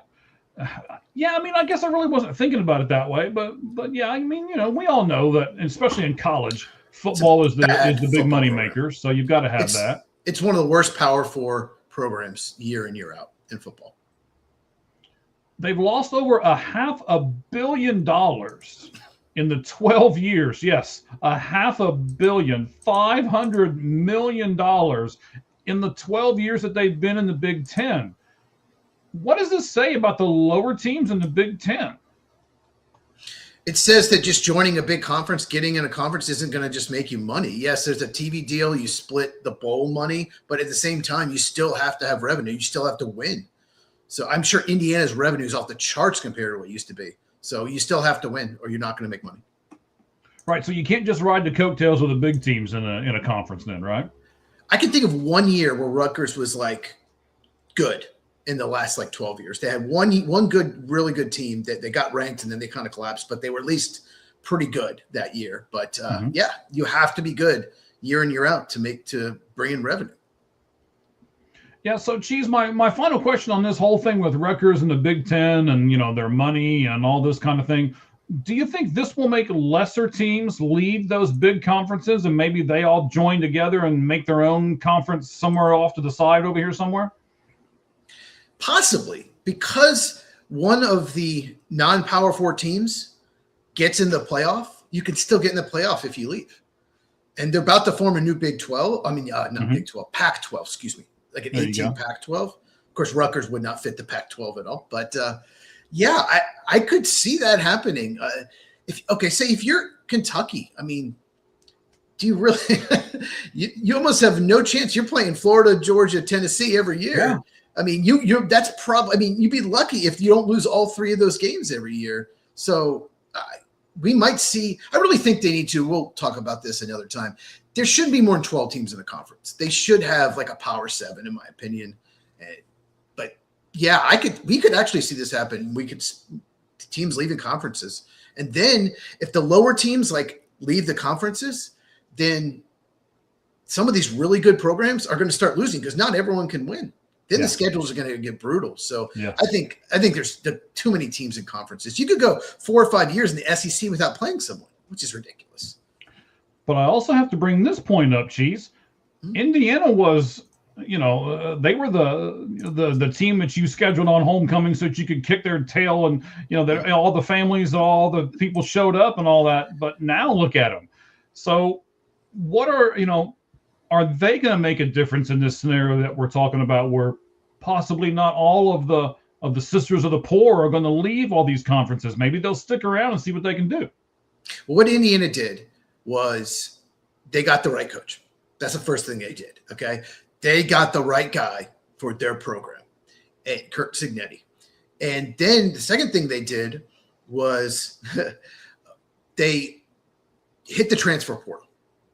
They didn't recruit these 4- and 5-star guys. They let Ohio State and Michigan have them. They went out and got transfers. They got a lot of 5th-year guys, some 6th-year guys. They went out and got guys, and also guys that fit their system. They did such a good job recruiting transfers. So, yeah, it gives you hope if you are Kentucky at Rutgers, but you got to start with the right coach. And, William, we certainly appreciate it. We knew one of our fans would help us out here. We said that. Okay. Yeah, he's with the Raiders. We'll throw it up here on the screen. LaMonica was with the Raiders. We appreciate that because neither one of us knew. Especially the big football guy over here. I heard the name, but I honestly did not even know he was the Raiders. I know I'm usually pretty good with football history, but I missed on that one. All right, I can't wait to get into this one. I don't know if you saw this. I know because your X account has been hacked. Are you still hacked right at the moment? You got your account back, or I'm on my 4th appeal. That they keep sending me like, oh, we think everything's good. People online say sometimes it takes 4, 5, 6 times they finally do something. I got friends on X that are talking to Grok that if, at some point I'm just going to get everyone I know to send just link Elon until it gets fixed. But I'm getting back. I'm not giving up. I'm getting back on there, but I'm not on there now. Okay. So if you get anything from Cheese's account, if I DM you about Vote For Me podcast of the year, that is not me. Do not click on that link. Anybody DMs you that does not exist. That is a scam. Yes, and I have seen it a ton on my feed as well. I just haven't clicked on any of those links. So we're going to give you the public service announcement right now. If you look at it and you go, I don't really think that's it, then you just don't do it. If there's that little alarm that goes off in the back of your head, listen to the alarm and don't click on the link. Yes. So, Cheese, now that college athletes get paid real money from NIL deals, can they also get fined real money? What would they be fined for? That's the thing. Is like, go ahead. Okay, no, you're good. Let me find it here because I know I've got it on my timeline. So yes, here we go. So if you guys haven't heard, Colorado football coach Deion Sanders wants to fine players for misconduct. This is what he has proposed to Colorado. If a player is late to practice, it's $500. If they no-show to practice, it's $2,500. If they're late to a meeting or a film session, it's $400. If they no-show the meeting or film session, $2,000. If they're late to conditioning, it's $1,000. If they no-show conditioning, it's $1,500. If they're late to some kind of medical treatment, it's $1,000. If you no-show that treatment, it's $1,500. Anything that falls under the category of violation of team rules can be anywhere from $1,000 to $2,500. And if you get public or social misconduct, if you do something dumb out in the public and somebody films you on it and all that kind of thing, between $2,000 and $5,000. That's what he is proposing. What do you think about that, Cheese? Okay. So I get why he proposed that, because we pay these guys, some of them millions, and they can just skip a practice here, a film session. I'm sure film is probably the thing they skip the most, and they still get paid. So I understand, but this is unrealistic. They would have to put it in the contract, and who would sign a contract with that in it? So I get it. I mean, I like. Oh, sorry. I don't say I like. I understand where Deion's coming from. We're paying these kids now, and obviously the fact he's proposing it means some people are skipping film. They're skipping practices because they know they can still get paid.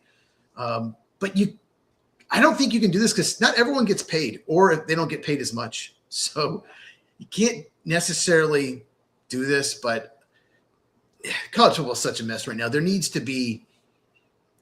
There just needs to be so many more rules, and they got to get it figured out, because you're giving 18 to 21-year-olds millions, and most of them are not mature enough to handle it, handle the money, show up to class, show up to practice, film, all that every single time. Yeah, so I'm just looking at some of our comments over here. Some of you should know we're not going to put these comments up here, but so yeah, what do you think about this? Louis saying, hey, they're 18, 20-year-old kids. How much can you really hold them accountable for? Gosh, I get, like I said, I get what Deion is saying. He wants these kids. If we're going to pay you, you're going to show up. You're going to do your job. You're going to put in the time. But they are student athletes, though. They're students and they're young. And not everyone, yeah, okay, the quarterback that makes $2 million a year, fine. And then the safety that makes $100,000, well, getting fined $2,000 every time if they miss. I know he shouldn't miss, but that, obviously has a bigger toll. Yeah, that's another thing. Crimes, like the NFL will punish you if you break the law, and you could be suspended, even if you're not convicted. That's a good question. That's a topic. Should college football players be also suspended and fined, like automatically? Like, is there like at the conference, can they suspend you? That's an interesting take. Yeah, I like that. I like that a lot, actually. And then William comes up and says he agrees with Deion. If the players are getting that kind of money each week, they can be fined until they're reduced to getting minimum wage, basically. But I also get your point that not all of them are getting paid like that. So, it kind of comes up. There's some different ways of looking at this. This is why I thought this was just absolutely fascinating. And I was going back and forth with some people on X yesterday when I posted this up. So, Cheese, here's my big question for you. I like this personally, right? But you got to remember, I'm 52 years old. I'm different than these kids are, and so are you. You're not that you're 52, but you're certainly different than the kids are. You got a little different outlook on life, but are players going to want to go to the only football program that's holding them accountable? Probably not. Probably not, especially the ones that just want to go there for money. I'll say this. Leadership is the big thing with college programs. I actually was a student athlete. I know, shocking, right? For 1 year. And if you did not show up to, basically you get 20 hours, right? You can practice. And that's what we did. But it was voluntary to go to the weight room, right? Okay. But if you didn't, the captains, the juniors and seniors, they would get on you. Why didn't you show up? So I always did. I did it I swam my freshman year. So they got on you. So I always show up at the weight room. And so you need good leadership, and you need not guys that are in their fifth year that are on their fourth school. You need guys that have been there the whole time, leaders, and to make sure the young guys, no matter how much money they make, show up. That is the best way to deal with it, not necessarily finding people, in my opinion.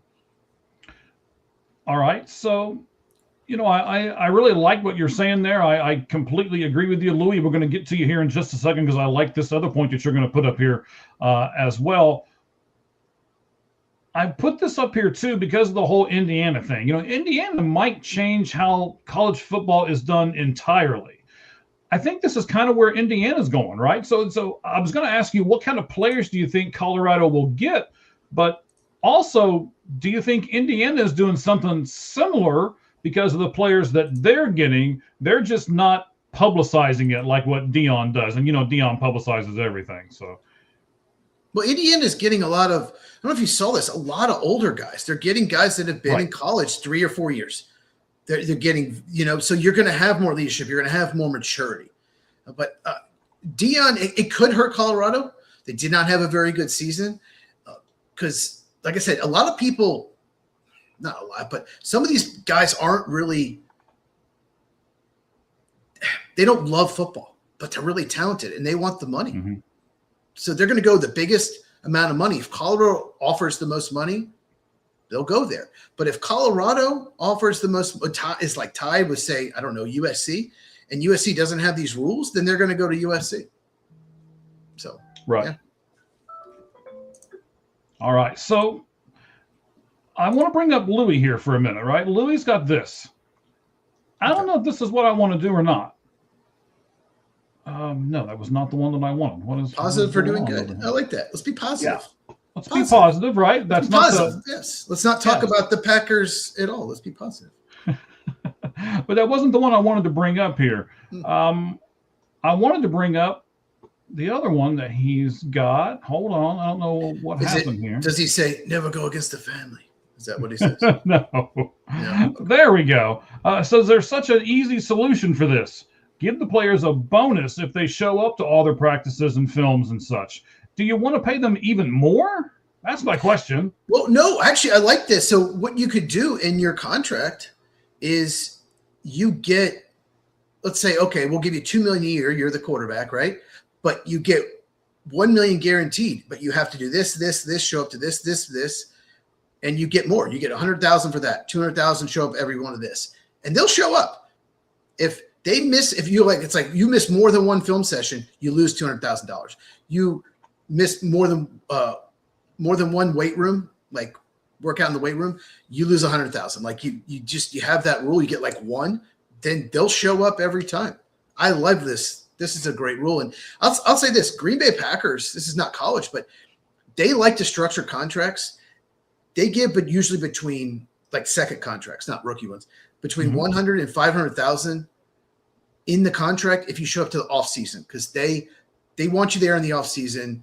The mini camps, there's the veterans, because they put in a lot of new stuff. They put in new plays and all that. They want you there. So I still remember Clay Matthews got paid $500,000 if he attended like 85% of the off-season stuff. So guess what? He attended 85% exactly of the off-season stuff because he wanted that bonus. So they could do something like that. Yeah, so there's the follow-up. So, it's not a fine, but it's presented as a bonus in your contract. So I can see it, Louis. I can. I like this. I'm just not sure if I want to pay them more. I would have to structure it in the contract that they get in the beginning, I guess, is what I'm it would be the same amount of money, but you have to do this to get all of that. Like, right. You're guaranteed 50%. But if you go to this, and if you miss more than one, you lose 6 figures. Right. So it's not like the NFL, right? We'll sign you to a contract. We'll guarantee you X amount of it. And if you do these other things, then you'll get the rest of it. So I'm okay with that. Yeah. Can this be enforced across the landscape of college football, though, Cheese? And do you think other teams would jump on board with this?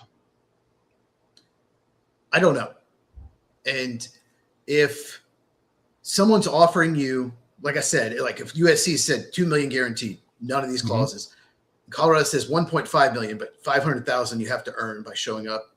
It could hurt, but I just think it's a smart move if they can get the guy signed. And my biggest problem is people can just get out of these contracts unless it's structured that way. It says you have to pay it back. So anyone can just 4 years, $10 million, right out of high school, and then after 1 year you just leave because someone offers you $4 or $5 million per year or something. That's my biggest problem. There's so many issues with college football. Nick Saban on the pregame show ESPN talks about it all the time. He's got some pretty good solutions. They really need to listen to him. The commissioners of the Power Four need to get together, and they got to figure this out because it's kind of getting out of hand. Absolutely. All right, buddy. Hey, I know that you have put together some great notes for us for the not college football. You're doing NFL 4-down territory. So I tell you what, let's transition from college to the NFL, if you would please, and let's turn everything over to our buddy Cheese. Okay.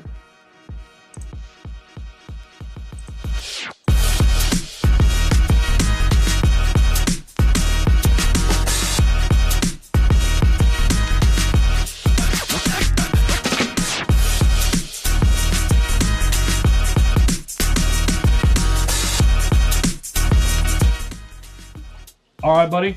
Give us a little preview. Tease us a little, man. What are we going to talk about in our NFL 4-down territory segment tonight?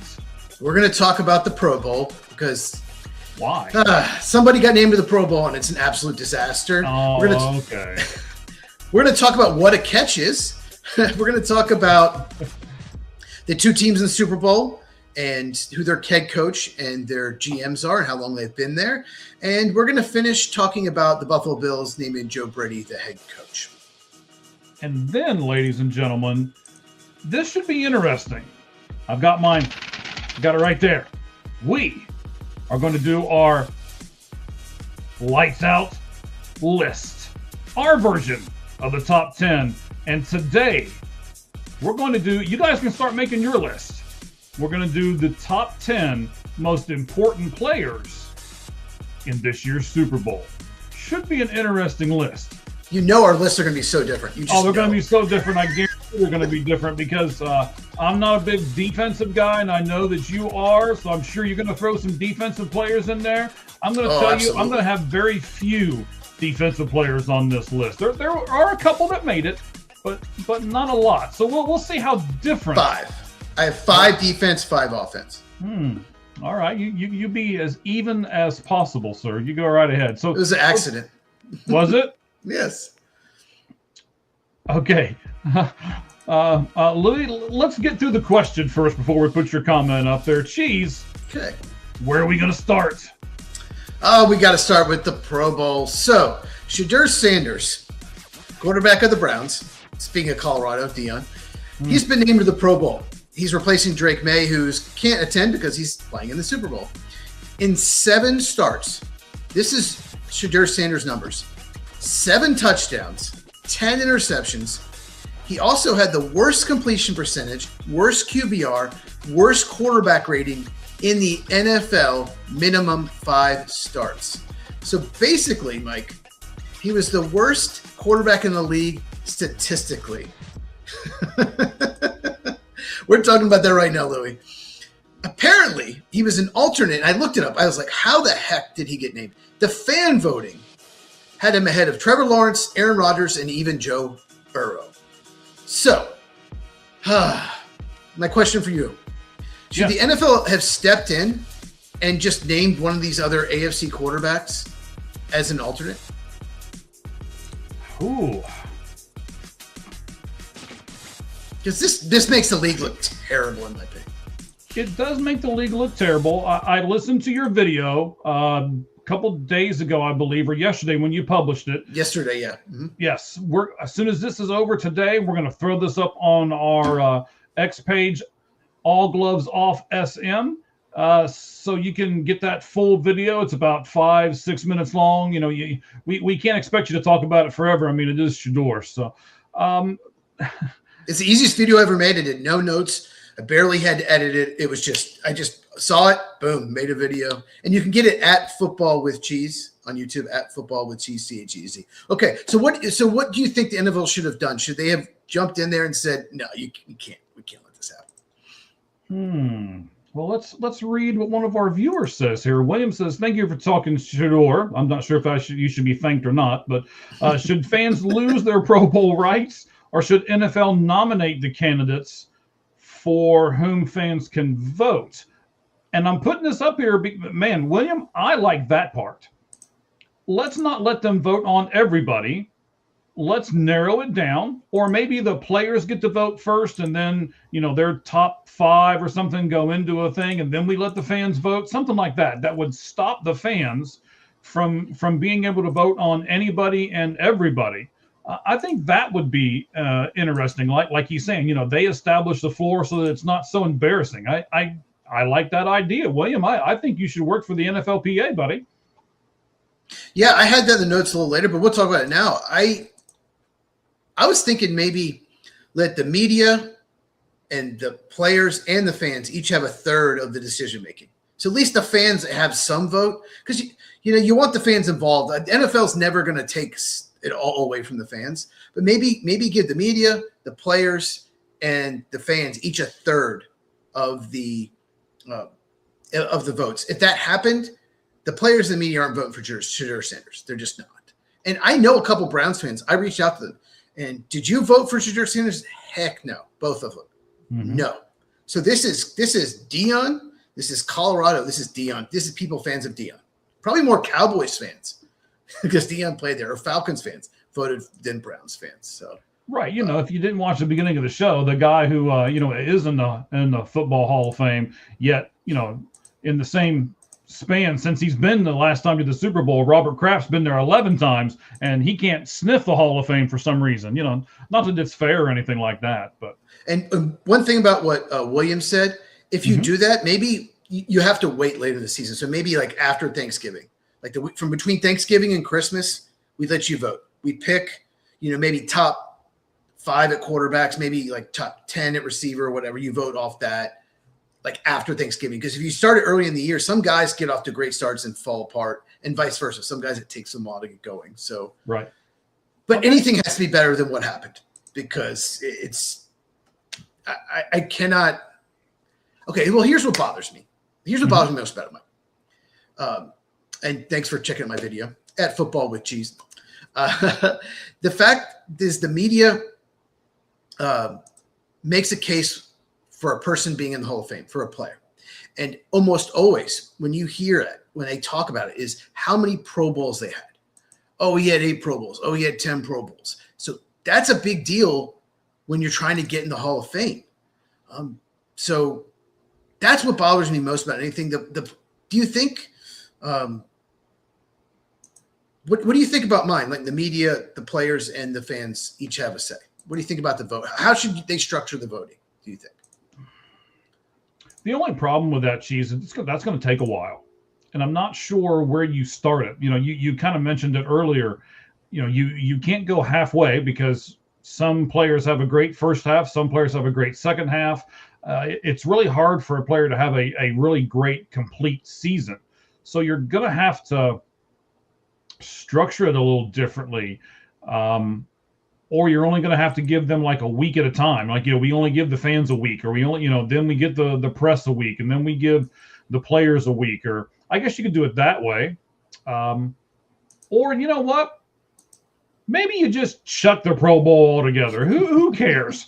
Who's watched I mean, really, who's watched the Pro Bowl over the past few years anyway? What does this really even matter, buddy? Nobody watches it. And maybe just name the Pro Bowlers and then just not have the game. Why don't you say he is a Pro Bowler? Why even have the game? So, yeah, Trevor Lawrence, 29 touchdowns, 12 interceptions. Aaron Rodgers, 24 touchdowns, 7 interceptions. I don't have Joe Burrow's stats, but I know he missed time. But still, Joe Burrow, one of the best quarterbacks in the NFL, I don't think anyone would say he's not a top 5 quarterback. I mean, he is, period. Is not in the Pro Bowl. I don't care if he missed half the year. And Shedeur Sanders is. It's a joke. The Pro Bowl has become a joke. So what you're saying is you don't think it's going to be fixed anytime soon? No, I don't think so. And you know what? I want to give you something additional. I think let's do it this way. Let's make it a pride thing. And I think, instead of money or instead of something like that, I think what makes it a pride thing is the following season, you get to wear a special decal on your helmet, or you get to have a special patch on your uniform that said, last year, I was a Pro Bowl selection. And, they could even market Pro Bowl jerseys. They can market Pro Bowl helmets. They can market, all kinds of different things. So I kind of like the idea of giving them either an award when they do all the other awards, and they do the Walter Payton Man of the Year and stuff like that at the gala that they're going to do here, I believe, in this coming week. I don't care about the game. I don't think anybody cares about the game anymore. If you want to give them an award, if you want to give them a distinction, fine. But why are we playing some kind of two-hand touch? I don't know. I didn't even know they did that. Just have a ribbon cutting ceremony, for God's sake. I didn't even know they did that until comments. And for my Shadur Sanders Pro Bowl video, the people in the comments told me I hadn't watched the Pro Bowl probably in more than 15 years. And I watched it the first year Aaron Rodgers made it as a Packer. And that's the last time I watched it. So, yeah. So it's been a while. Yeah. And even then, they weren't even trying. They weren't even tackling. Everyone was just kind of going through the motions. So I didn't even know they play like some flag football thing. So there's no point in even having it. Name the people. And some people don't even want to go to it. They're just in off-season mode. So, yeah. Let's see. What did William say? Yeah, here we go.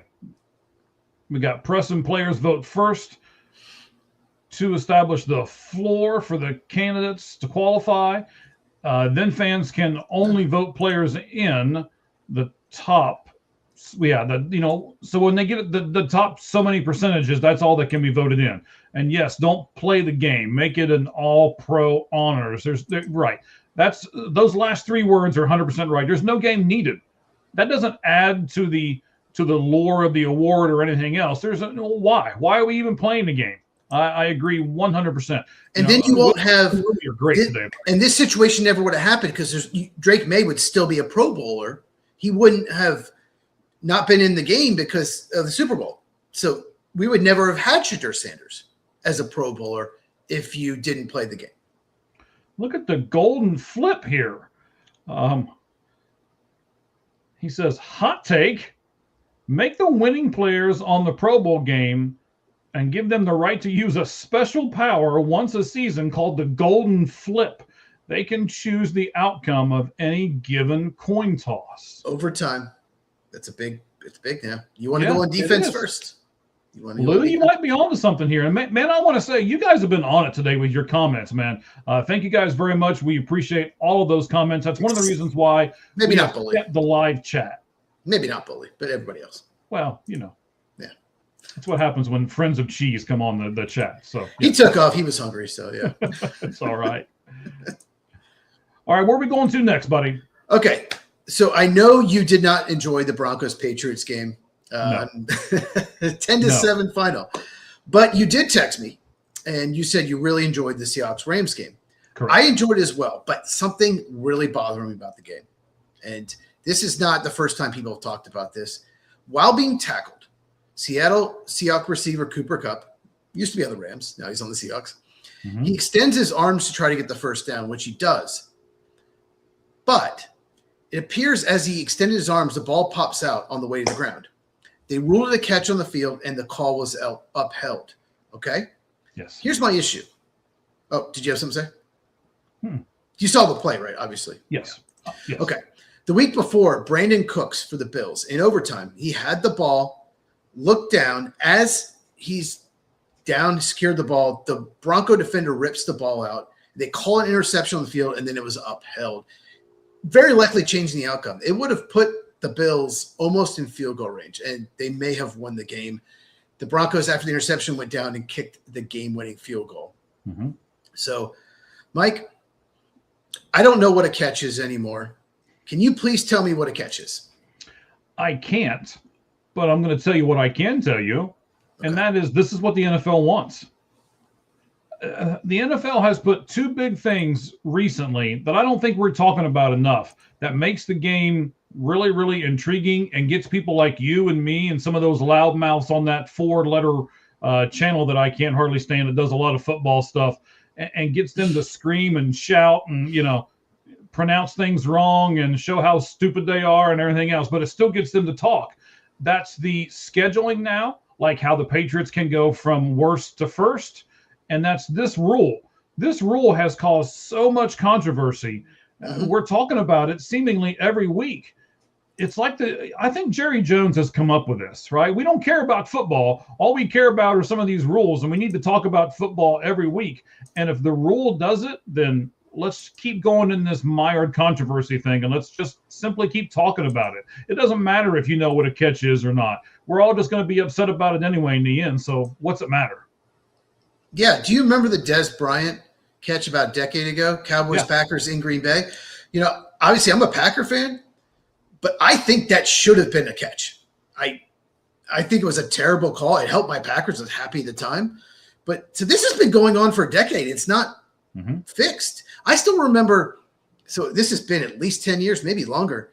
Calvin Johnson, Lions-Bears game. I remember watching it. He catches a game-winning touchdown, and to celebrate, he puts the ball on the ground in the end zone to go celebrate in Soldier Field, to celebrate with his teammates. And apparently the officials said he didn't secure it long enough before he put it on the ground.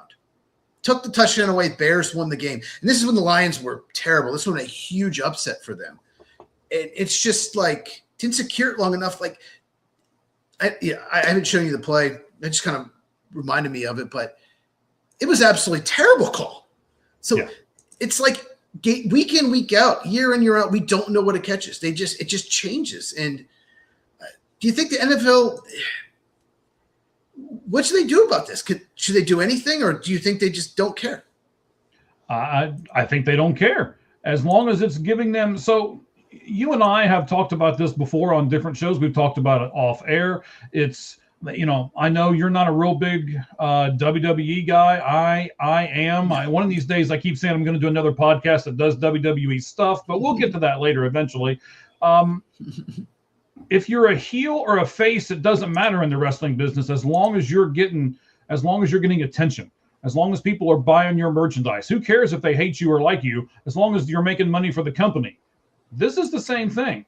As long as this is making money for the NFL, I think you're just going to see the NFL back away and put their hands up and be like, yeah, go ahead, guys, talk about it all day long. And all the talk shows and all the podcasts, especially the good ones like ours, you know, you can keep talking about this all day long, and we love it. They're not going to do a darn thing about it because of the fact that we're talking about it so much. And honestly, why would you? It's the Dallas Cowboys syndrome.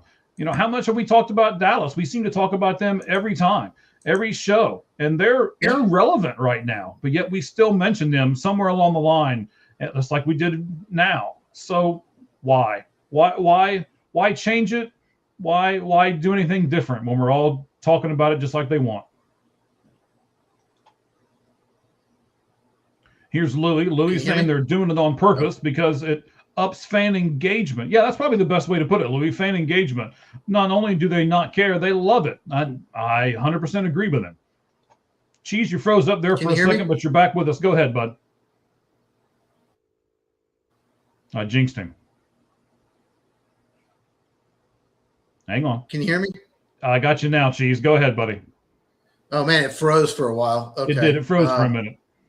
So they say 2 steps in a football move. They defined it, but sometimes that it doesn't matter.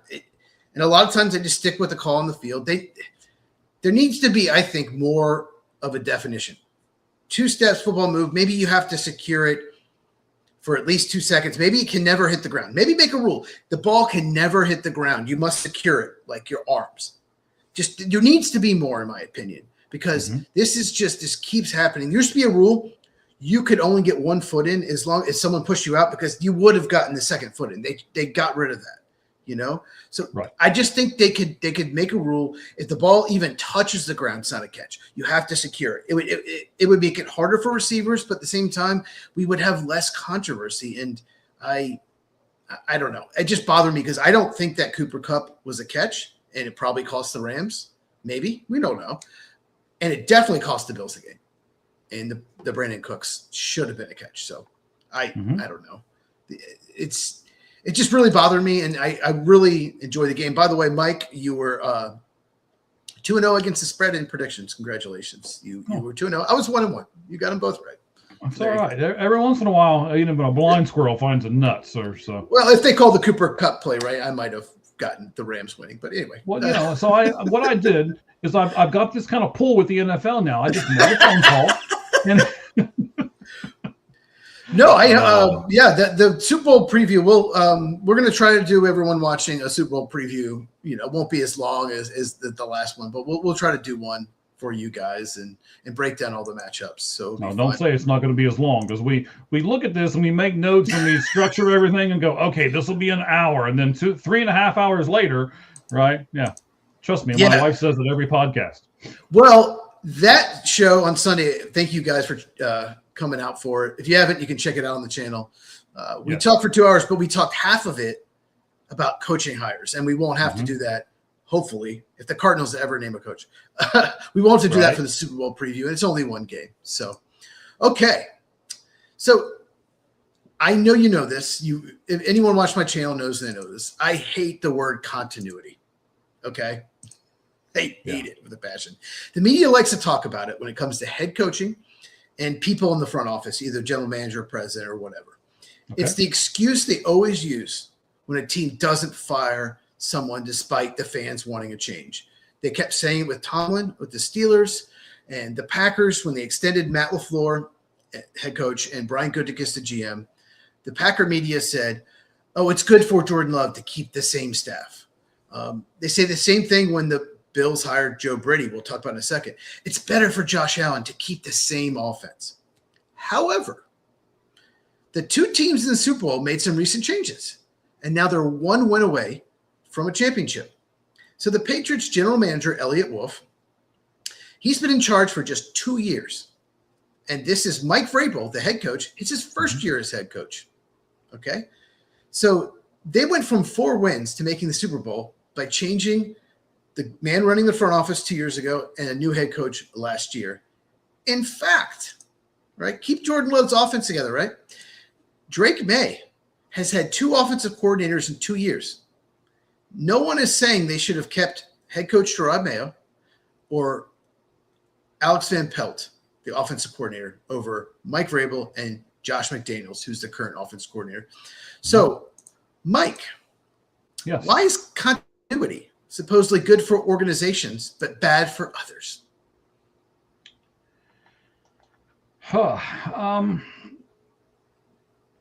I get what you're saying, but I think this could really put into perspective the Jonathan Gannon firing. I wanted, as you know, I thought Jonathan Gannon deserved another year.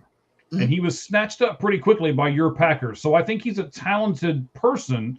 Right. I'm not sure if he's a talented head coach, but he is a talented person. What I will say also is I think he'll get another head coaching gig, and he'll be much better the second time around. So did they give up? It's one of the things that, when your Packer video came up and I was promoting it on our channel, All Gloves Off SM on Twitter, I said, did the Cardinals give up on him too soon? And I think they did. The continuity thing, they went out and got players that fit Gannon's scheme. They went out and got offensive players that fit the offensive coordinator scheme and the defensive coordinator scheme. And now, 3 years later, Jonathan Gannon's not going to be here. You're going to bring in another coach, and he might not even run the same stuff. So why are you doing continuity if you're not going to give the guy a chance? So I think continuity can be positive and negative. That's a good point. They finally had, in my opinion, a defense that enough players on that defense that fit his scheme. Mm-hmm. They signed Josh Sweat. They drafted Will Johnson, Walter Nolan. They finally had his defenses weren't always the greatest, but he finally had it. And now they have all these players that fit his scheme, and they might bring in someone else, whether it's offensive coach or defensive coach, that don't fit the scheme, and it could set them back a couple of years. So that's a good point. But did you see? I sent it to. I emailed you, Mike Garafolo, who's an insider at NFL Network. Did you see his tweet? Mike Garofalo, I believe, is actually how it's pronounced, but that's okay. It doesn't matter. Yeah. It's only because I know him. He was the guy that I called to make sure that the play was done right, and I won for both spreads. But go ahead, sir. Okay. Did you see his tweet, though, and what word was in the tweet? Okay. I emailed it to you. It says, this is his tweet about Bills and Joe Brady. Joe Brady will continue to call offensive plays as the new head coach of the Bills, source says. A plan for continuity for Josh Allen and the Bills offense. There's that word with the media every time. Every time someone's retained, it's because of continuity. And sometimes, okay, like you said, it would have helped the Cardinals defense for sure next year if they had kept Jonathan Gannon. Defensive-minded coach, was a great defensive coordinator in Philadelphia, brought Josh Sweat over, so he knew the defense. He was a good fit. He had a good year. Right. But sometimes be a but. Well, sometimes they use continuity as an excuse when you should make a change. And that's what bothers me. And that's what they're using with the Bills. That's what they're using with the Packers. And no one is talking about continuity with the Patriots or Seahawks because they don't have it. And they're in the Super Bowl. Final thoughts on that? I'm not disagreeing with you. It's like I said, I just think that it can go either way. Well, do you think the success by the Patriots and Seahawks will lead to NFL teams more, like basically fewer John Harbaughs and Mike Tomlins who were there 18, 19 years? Now, say it to me again. What were you? Okay. So do you think the success of a first-year coach and a second-year coach in the Super Bowl will lead to fewer teams, fewer Mike Tomlins and John Harbaughs? Like guys there 18, 19 years. That stay around for a long time. Yeah. Oh. Man, see, now I know how you're starting to feel on the 5 flaming 5 and 5 when you just sit there like, all right, what's this weirdo going to throw at me next? No, that's good. Got a little hot today.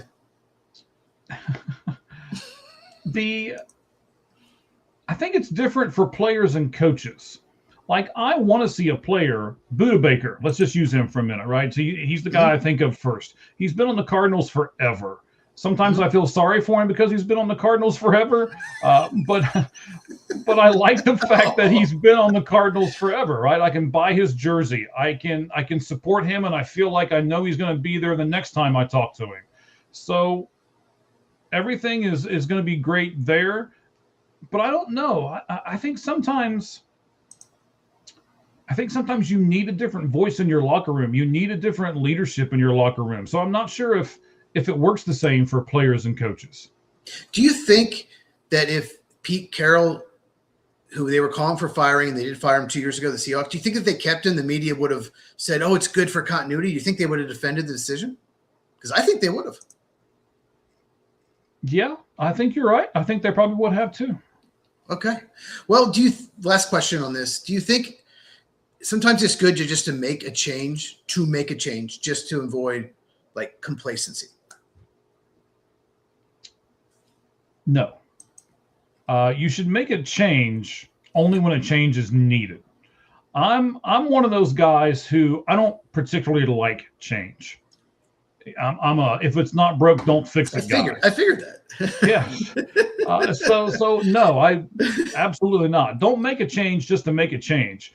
Don't be one of those people who comes in and, so I'm the new coach and I don't like the offensive coordinator, even though he did really well, but he's not my guy. I want to bring in my friend who may or may not be good. You don't know if that guy's going to be good or not.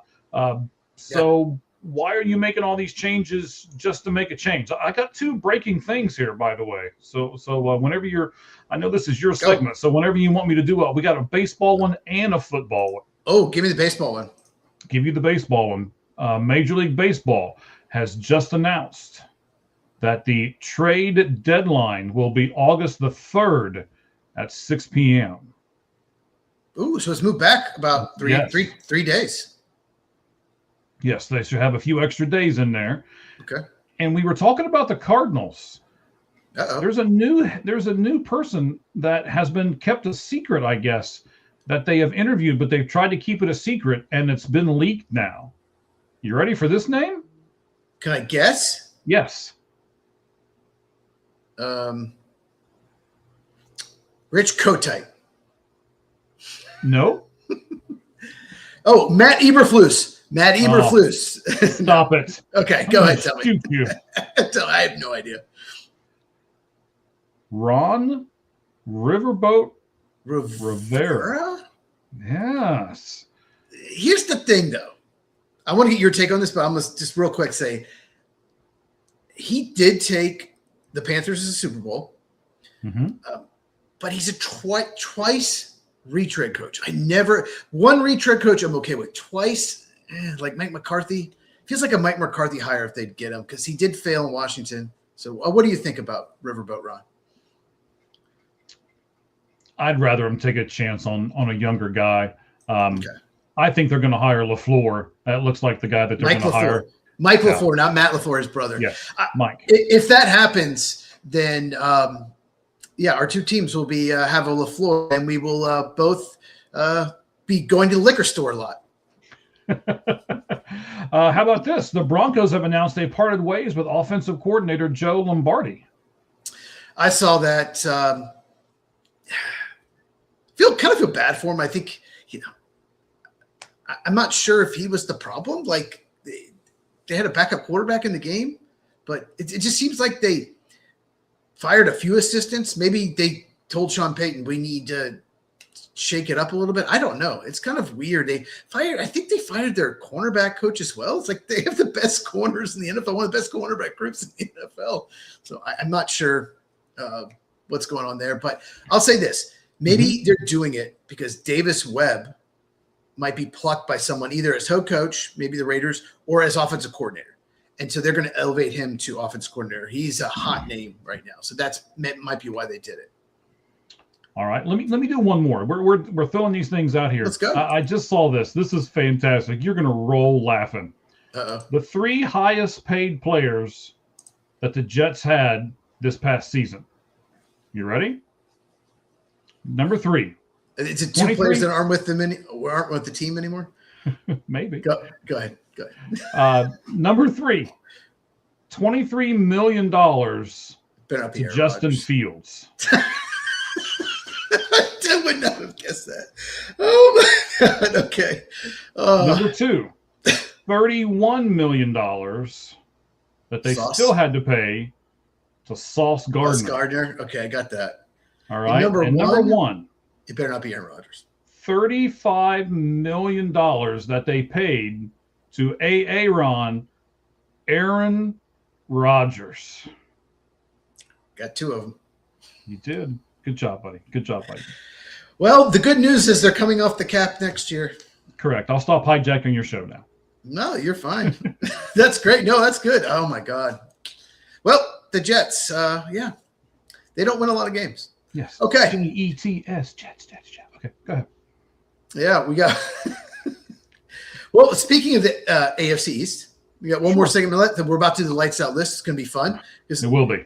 Our list last week was like way too similar. So every other list we've ever done has been crazy different. It's going to be very different, I can tell. Yes, it will be. We got to talk about this. It'll be quick. Joe Brady has been named the head coach of the Buffalo Bills after Phillip Rivers, yes, Indianapolis Colts quarterback Phillip Rivers, withdrew his name from contention. A lot of Bills fans, they're not happy at all with this hire. Do you agree with the fans, Mike? I don't know a lot about him, to be very honest with you. Okay. I wish I could say that I knew more, and maybe that tells me all I need to know. I didn't like Sean McDermott getting fired. Yes. And if this was really their plan all along, wouldn't they have done this quicker?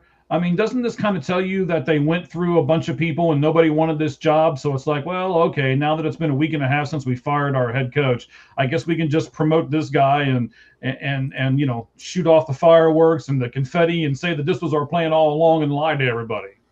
Isn't that kind of what it feels like they're doing? That was a good point. So Mike McDaniel, who's now the offensive coordinator of the Chargers, refused to interview. They wanted to interview him for head coach. He did not take the interview. You have one of the best quarterbacks in the NFL, which there are so many teams that would kill for Josh Allen. And Mike McDaniel, that's bad. Did you lose me for a second? No, you're right there. I got you. Okay. So it froze for a second. So that tells me that he doesn't work with Brandon Beane, the GM. Mike McDaniel didn't even want to interview the job. It's a mess there. We talked about it on Sunday before the games. We talked about the Bills situation. It's a mess there. Brandon Beane is not doing a good job, and the owner, I could see why people don't want that job. Do you think Brady was like a safe choice? Yeah, I mean, it almost feels like a bridge guy, until they get somebody that they really wanted. They were one of the last guys to fire their head coach. I mean, part of that was because they were still in the playoffs, but some of the people I think that they really wanted may have even been taken. And like you said, some of them that they really wanted, I don't think wanted anything to do with it. So when stuff like that happens, to be honest, they should never have fired McDermott. But after they did that, they didn't have a choice. They had to hire somebody. So why not promote from within, I guess? They should have fired Bean and kept McDermott, in my opinion, and let the new GM work with McDermott for a year. Then you give him a year and then decide if you want to fire. That's what they should have done. I agree with that. And another good point. I wonder if they would have lost to Jacksonville if Kevin Stefanski or John Harbaugh would have been interested in that job, because you have Josh Allen. We'll never know. I think Stefanski's offense will be such a good fit with Josh Allen, but yeah, interesting that Mike McDaniel. Go ahead. I was going to say, it just also tells you, right? I know we keep interrupting each other now. That just also kind of tells you, right, that maybe Josh Allen's not the greatest thing since sliced bread, like some people kind of think he is, right? I think he's really good. Okay, then why didn't more people want that job? Because Brandon Beane's the GM, and he's done a poor job, and you're tied to that team. Like the fact that he got a promotion and extension means he's going to be there a while. And if he keeps drafting like shit, because he has, then he won't get the team a good run defense. He won't get the team a number one receiver or number two receiver. Then you're stuck with that. You're stuck with a guy who's not been drafting well, who's not putting enough talent around Josh Allen. And you're tied to that. Liam Cohen did not take the Jaguar job originally. He wouldn't even interview until they fired Trent Baalke. They fired him. And he's like, all right, okay, I'll be your coach. So it's really important for these coaches to be in a good situation, to have a good general manager. Mike McDaniel, who we just talked about, did not have a good general manager, got him fired. What I think Mike McDaniel's thinking is, I might have my pick of jobs next year. I'm going to go coordinate the Chargers, and I'm going to turn this offense around, and I might get a better job than Buffalo next year. So let's just do that, and then might be able to pick my job, like Ben Johnson got to pick his job last year. Well, I mean, if he takes the Chargers to the Super Bowl, he is going to be able to pick his job, even if they don't win. He might be able to pick his job if they just win a playoff game. Good point. Good point. Yeah, I totally get why he did that.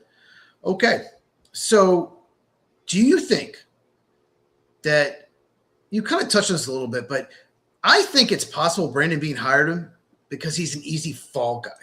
If the Bills continue to disappoint, he can say, okay, well, I wanted to keep the offense together, continuity. I wanted to make Josh Allen happy. This is his offensive coordinator, and he can blame Joe Brady. Do you think he picked him because he could set him up to be the fall guy? So you're saying that a general manager knows he's doing bad, and he's just going to double down on the fact that he's doing bad? Yes, absolutely. If you have not at Football with Cheese, my channel, I did make a video about this, and I talked about Brandon Beane and how terrible he is and how petty he is. So you were right. Yeah. So, yeah, what do you think? I think if that's his plan, he should be taken out behind the old stadium there at Buffalo and just shot. Old Yeller. Old Yeller, right? Just put him down. Mike is advocating for shooting Brandon Beane. That's how bad he thinks he is. No, I'm saying if that's his plan. Right. But it makes sense, doesn't it? I mean, the more you kind of talk about it, like, I watched the video, of course, on your channel. And, and when you were talking about it, as I'm driving back from work, I'm like, yeah, that's right. It is. And if this is really, it's almost sinister, isn't it? I mean, do you need to keep your job that bad? I'm wondering if Philip Rivers got to know Brandon Beane and realized he might be a narcissist. He might be someone I just don't want to work with. And it's like, yeah, I could probably get a better job than this. And that's sad because the Bills, like I said, they make the playoffs every year. They win a playoff game every year. They're right there. They have a great quarterback. It's a shame, but it's right now it's a mess of an organization. Final thoughts on the Bills? They're a mess. And I think they're a much bigger mess than people give them credit for. I agree. All right. I think it's time. Oh, I love it when it's time. Let's see if we can do the music a little bit. Maybe. If it drowns you out, I'll turn it right back off. But let's see. Let's dive in, ladies and gentlemen. Let's dive in. Lights out list time. And anyone in the comments, when we do the list, if there's anyone we're forgetting, let us know, because you never know. You never know. I know our lists are going to be so different. Oh, okay. They are. We're going to start at 10 and go to 1, right? Yeah. Why not? But yeah, we got to start at 10. We got to start at 10 and go to 1. Yes. Okay. I think our number ones might be the same, but other than that, it's going to be crazy different. I don't know. It depends. No. Okay. Okay. You want to start, or do you want me to start there, Cheese? Go ahead, Mike. All right. Why don't we just throw it out there right now? 5'11", 202 pounds. Oh, wow. 23 years old, from Miami, Florida. This is my number 10 most influential person in the Super Bowl this year. Field goal kicker for the New England Patriots, Andres Borregales. Mike, kickers and punters aren't football players. You know that. Now wait. You're gonna rest this on one of these two guys before it's all said and done. Two guys. Does he have the punter for the Seahawks as well? He's pretty good. Don't make me come through this microphone. I did not have any special teams players on this list. Okay. I thought about Rashid Shaheed, the punt returner of the Seahawks, because he's really good, but no. Kickers and punters aren't football players. My number 10 you will not have on your list. I have to pick Morgan Moses, the right tackle of New England Patriots, Mr. Reliable. He's never been great. He's always been above average, and he's solid. Morgan Moses, he's played for a lot of different teams, played for the Jets as well, played for, I think, the Ravens. He's just that solid right tackle that always goes out there and is above average. So, Patriots right tackle, Morgan Moses. All right. So for me, we talked about who was number 10. Now we're going to talk about who's number 9. This guy's 34 years old, 190 pounds. He, again, is 5'10", and it's because he's from Marist College, Marist. Never heard of that place in my life. Okay. And maybe it's because he's a kicker. Jason Myers, the kicker for the Seattle Seahawks, is my number 9 guy. Okay. All right. You want to put one kicker in, you may as well put both of them in, right? They aren't football players. Number 9 is Milton Williams. He's a defensive tackle, interior pass rusher for the Patriots. He had 2 sacks in the Super Bowl last year for the Eagles. Big free agent sign for the Patriots. He could have an impact. They need him to, because they are the underdog. So Milton Williams for the Patriots. Back-to-back Patriots for me, number 9 and 10. All right, well, I'm going to go back-to-back Patriots as well. I'm going to pick a Buckeye. That should pretty much give it away right now. I'm thinking that they've got to have a big game from this guy. When they give him the rock, he needs to go through the line. Travion Henderson, for me, the number 8 player on my list of the top 10 most important players in this year's Super Bowl. Absolutely thought about him. They don't give him the ball enough. I don't understand why Ramondre Stevenson gets as many touches as he does, because Henderson's just better. It's absolutely ridiculous. So I couldn't put him because I don't know how many carries he'll get. My number 8 is Kennard Walker, running back for the Seahawks. Hey, cheesy boy. Kennard Walker had a really good game. He's had a great season. No one talks about him as being like a top 10 running back in the NFL. He absolutely is. Analytics loves him. The games where he just bounces off defenders. So, yeah, running back Kennard Walker, Seahawks number 8. Okay. I'm going to go with another running back. You're going to see some of these are patterns for me, because I thought if I'm going to put one for the one team, I need to put the other one for the other team. So Kenneth Walker III is my number 7 guy, the back for the Seattle Seahawks. Yeah, Kennard Walker, yeah. Yeah. Same guy you're putting up there. Yeah. I do. I think he's very important, and I agree with you. He's like a pinball out there. He just bounces off of people, and he's really hard to tackle.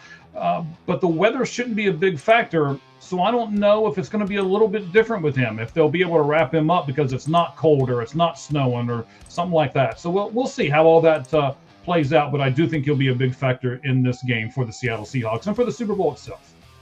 I just realized I did Kennard Walker. I have 5 straight Seahawks right now on this list. I just realized. But number 7, another Seahawk, Julian Love, the safety. He was injured early in the year, and the defense was a little vulnerable. When he came back, it just changed the defense. It wasn't just him. They had some other injuries, but Julian Love is probably the most underrated safety in the NFL. I'm going to do probably next week, I'm going to do a video. I'm going to do the most underrated player at every position. And I'll tell you right now, spoiler, Julian Love will be one of the safeties. All right. I can't wait for that video. That sounds cool. All right. So you mentioned him earlier and said that you couldn't put him on the list. He is another special teams guy. But before you give me a bunch of crap about this, the special teams play in one of those games over the weekend was what made the difference. And we even talked about it. One team had really terrible special teams, and it ended up costing them and biting them in the butt. I'm going to put him on here, Rashid Shaheed. Now, he also was a receiver for them, and he can take the top off for them. Huge catch in that game. Yes. So I think one way or the other, he's either going to make a big play on special teams, or he's going to be that guy who they just throw a 70-yard bomb to, and one way or the other, or maybe both, he's going to make a big difference in this game. And that makes him my number 6 player in this list tonight. I'm glad you brought that up. If you remember from the preview show, if you guys watched it, I said that. I was like, special teams, CL's such a big advantage. And I said, I picked the Rams. I'm saying, as long as they don't mess up special teams, I think they win. And they had a special teams gap. They fumbled a punt. It cost them the game. Yeah. Seattle special teams is incredible. Okay. Both teams have good special teams, and that should tell you all you need to know. Okay. My number 6 is Leonard Williams, defensive tackle, Seahawks. He was a top 5 pick of the Giants. Jets. He was on the Giants. Now he's on the Seahawks. He's so disruptive. He's really tough to block. He's got such a quick inside move. So I think he's one of those guys that's just very good. Maybe not elite. He's not like Aaron Donald or Chris Jones, but he's always been very, very good.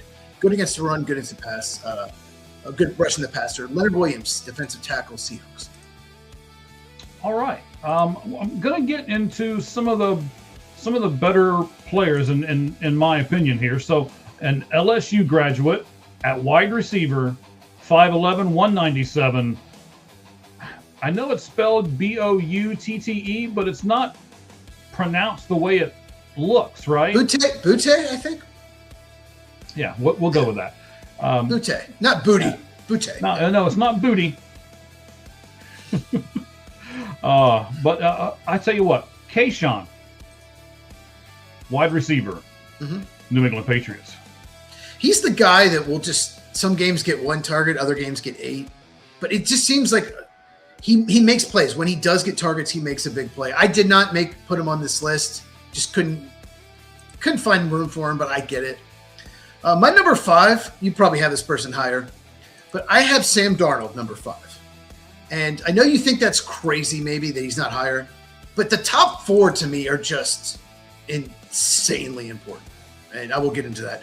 But yeah, Sam Darnold, I'm going to make a video about him maybe tomorrow or the next day because his story is amazing, but he handled pressure in that Rams game better than any game I've ever seen him play. And he had to do that.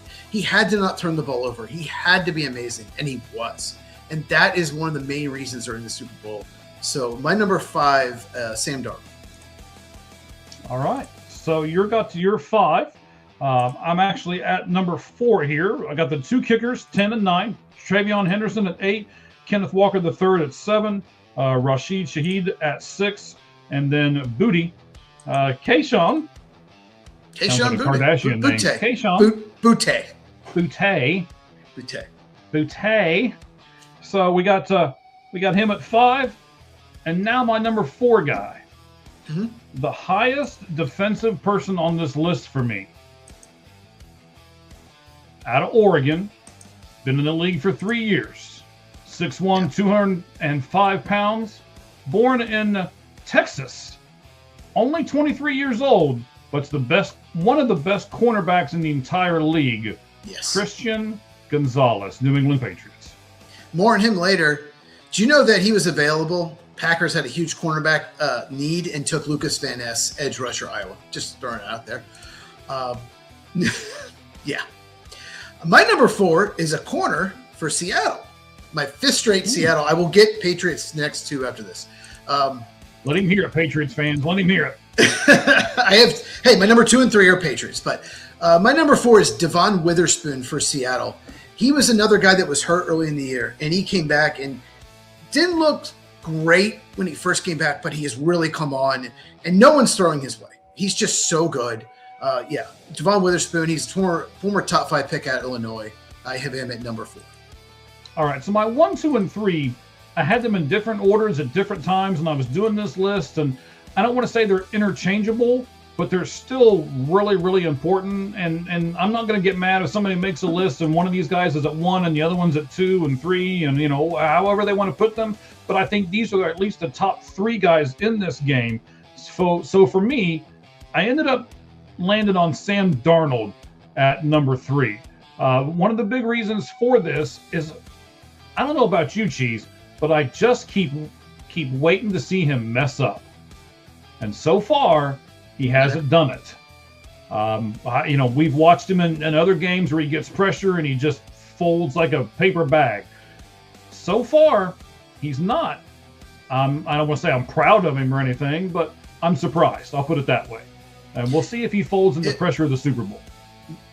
Both quarterbacks had never won a playoff game entering the playoffs. Both quarterbacks in the Super Bowl. It's crazy, right?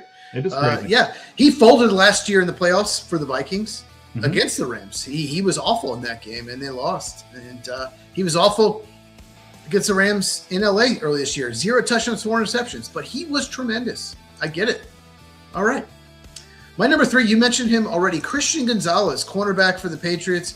He is probably, maybe Sauce Gardner, but he's arguably the best man cover corner in the NFL. He will absolutely shut you down. And I think he had a concussion, almost didn't play, but he did. And you just can't throw against him. You cannot do it. I think the Broncos did a few times. It was always underneath, like 3 or 4 yards. But he is the definition of a shutdown corner. Number 3, Christian Gonzalez. All right. My guy, the Ohio State Buckeye. Our top 2 is the same. By the way, our top 2 is the same. But anyway, go ahead. Okay. That's interesting. Jackson Smith-Njigba is number 2. I said last week on the show, or on Sunday, the show that we did, I said, I'm not sold on him being the number 1 guy yet. I'm close, but I'm not sold. Jackson, you sold me on this past game, man.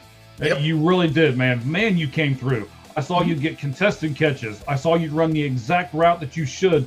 I saw you turn in the route. The ball was already in the air, and you still made the catch. I mean, there were so many different things that I saw from him. He finds the ball as good as anyone in the NFL. You just throw it up there. He's gonna find it. It's incredible. All right, can I make this comparison without you getting all mad at me? Megatron. Well, he's a lot smaller. Okay, but he gives me that vibe. But I get it. The ability just to go up and get everything thrown at you. Yeah. Maybe Mike Evans. Is that better? I cut my finger. Oh, no. So I have to keep doing that. Okay. Mike Evans, though, is even bigger. No, Megatron was a little bit closer, I think. He's better than Mike Evans. Yeah, he is. And Mike Evans is going to be a Hall of Famer. I think he's better than Mike Evans. That's how good he had. Interesting. He and Sam Darnold both were amazing. And that's the main reason. They won a 4-point game. Of course, a taunting penalty didn't help. But I can't wait. You know what? I can't wait for it. I know we're interrupting this for a second. Mm-hmm. I cannot wait to have the debate with you. Who should be the higher receiver in the draft? A receiver out of ASU or a receiver out of Ohio State? Well, Daniel Jeremiah has neither one as the first receiver off his board, and I do call it out in that video I'll release tomorrow. Oh, okay. Interesting. More on Jackson Smith-Njigba later. No spoiler. Little spoiler. My number 2 is Drake May. Drake May's had some games where he's, like against Houston, had some turnovers, but it didn't matter. So he had some turnovers. Right? He wasn't great against Denver. Didn't matter. He has to play great. He can't go and just start turning the ball over. Yes. He has to play amazing. He has to have a Sam Darnold type game, 3 touchdowns, no picks, something like that, in order for them to win. And they can win. Anyone out there say Seattle's going to roll, Patriots have no chance. I beg to differ. They have a shot. But Drake May has to play great, so he is my number 2. And for those reasons you just mentioned, that's why he's number 1 for me. He doesn't have Jackson Smith and Jigma on the outside. He's got Booty and he's got Diggs. Booty. Matt Collins, and people like that. A bunch of people that Morgan Douglas, Yes, but you know them because you're a football guy. Hunter Henry. 80% of the people that are watching the Super Bowl are not going to know who any of those receivers are. Besides Stephon Diggs, I mean, it's true. So therefore, that means the quarterback has to play well. And I'll tell you what else Drake May has to do. It's how they won the game this past Sunday. Drake May has to be able to use his legs. Yes. So that's why I put him at number 1. Cheese, who's your number 1 guy? Yeah, his scrambling ability got them some huge first downs. It clinched the game. They would have had to punt, and Denver would have had time. So that was huge. I can't believe I cut my finger. I can't believe you keep looking at it. I don't want to bleed all over me. Okay. My number 10 was Morgan Moses, right tackle, Patriots. Number 9, Milton Williams, defensive tackle, Patriots. Number 8, Kennard Walker, running back, Seahawks. Number 7, Julian Love, safety, Seahawks. Number 6, Leonard Williams, defensive tackle, Seahawks. Number 5, Sam Darnold, quarterback, Seahawks. Number 4, Devon Witherspoon, cornerback, Seahawks. Number 3, Christian Gonzalez, cornerback, Patriots. Number 2, Drake May, quarterback, Patriots. My number 1 has to be Jackson Smith, Nick Jigba. He just took over that game. The Rams didn't know what to do. In fact, it wasn't just they couldn't cover him. There was so much confusion. Because he was out there, the Rams had all these breakdowns because they didn't know what to do. They didn't know what to do with him. They had to basically play zone and double, triple team him, but they had so much confusion on who had deep, who had up, and because of that, he got open a few times. He just does that. He causes so much confusion. He's always open. He's sure-handed. He finds the ball. So Jackson Smith and Jigba, one of the best 3 receivers in the NFL today, is my number 1. All right, I'm not going to disagree with you whatsoever. I just think that Drake May has to play. I mean, Jackson Smith and Jigma doesn't have to play well. He just has to play average. He's going to play well. I think Seattle's still got a chance to play average. He's going to get catches. He's going to get yards. They're going to score points because of him. I feel like New England's going to have a lot of trouble. Even with Christian Gonzalez falling around, they could have a lot of trouble with him. I don't think you can man him up. I think you have to play zone, and it caused a lot of issues with the Rams. And I can't wait till next week when we talk about that matchup, because I'm sure that's going to be yours and mine both the biggest matchup of this game.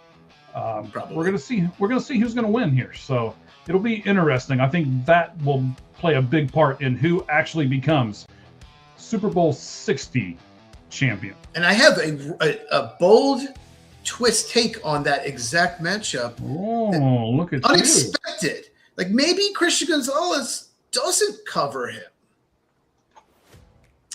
Maybe he doesn't. Maybe they have a different game plan. What? It's called the Devontae Adams effect from about 4 or 5 years ago. Teams would not put their best corner on Devontae Adams, but I will talk about that in our preview show. So make sure you check us out and hit the bell for notification if you're on YouTube, and subscribe so you never miss our Super Bowl preview. You have me so intrigued right now. I call that the Devontae Adams effect. If no one can cover him, man, then you might as well put your best corner on someone else. But then how do you cover him? You'll see. Intrigued am I. All right. Why waste your best corner? Why waste your best corner on someone you can't cover anyway? Just saying. I'm not saying it doesn't make any sense. I'm just saying I never thought of it. Stay tuned. Excellent. Excellent job, sir. Hey, we want to thank Tommy Bennett for being on with us today. Again, you can get him at TJ Bennett. That's BENNE37. You can go over to at Beyond the Monster, and Monster is spelled MNSTR. You can also catch him on their weekly podcast at Pesky_podcast. I'm sure that we'll be on some of the stuff that he's going to be doing here really, really soon. So you'll be able to see us on both sides of that. Cheese, what are you most looking forward to this weekend? There's no NFL on. Oh, I can't wait for the Senior Bowl. Mike, are you going to watch the Senior Bowl? So I'm going to record it.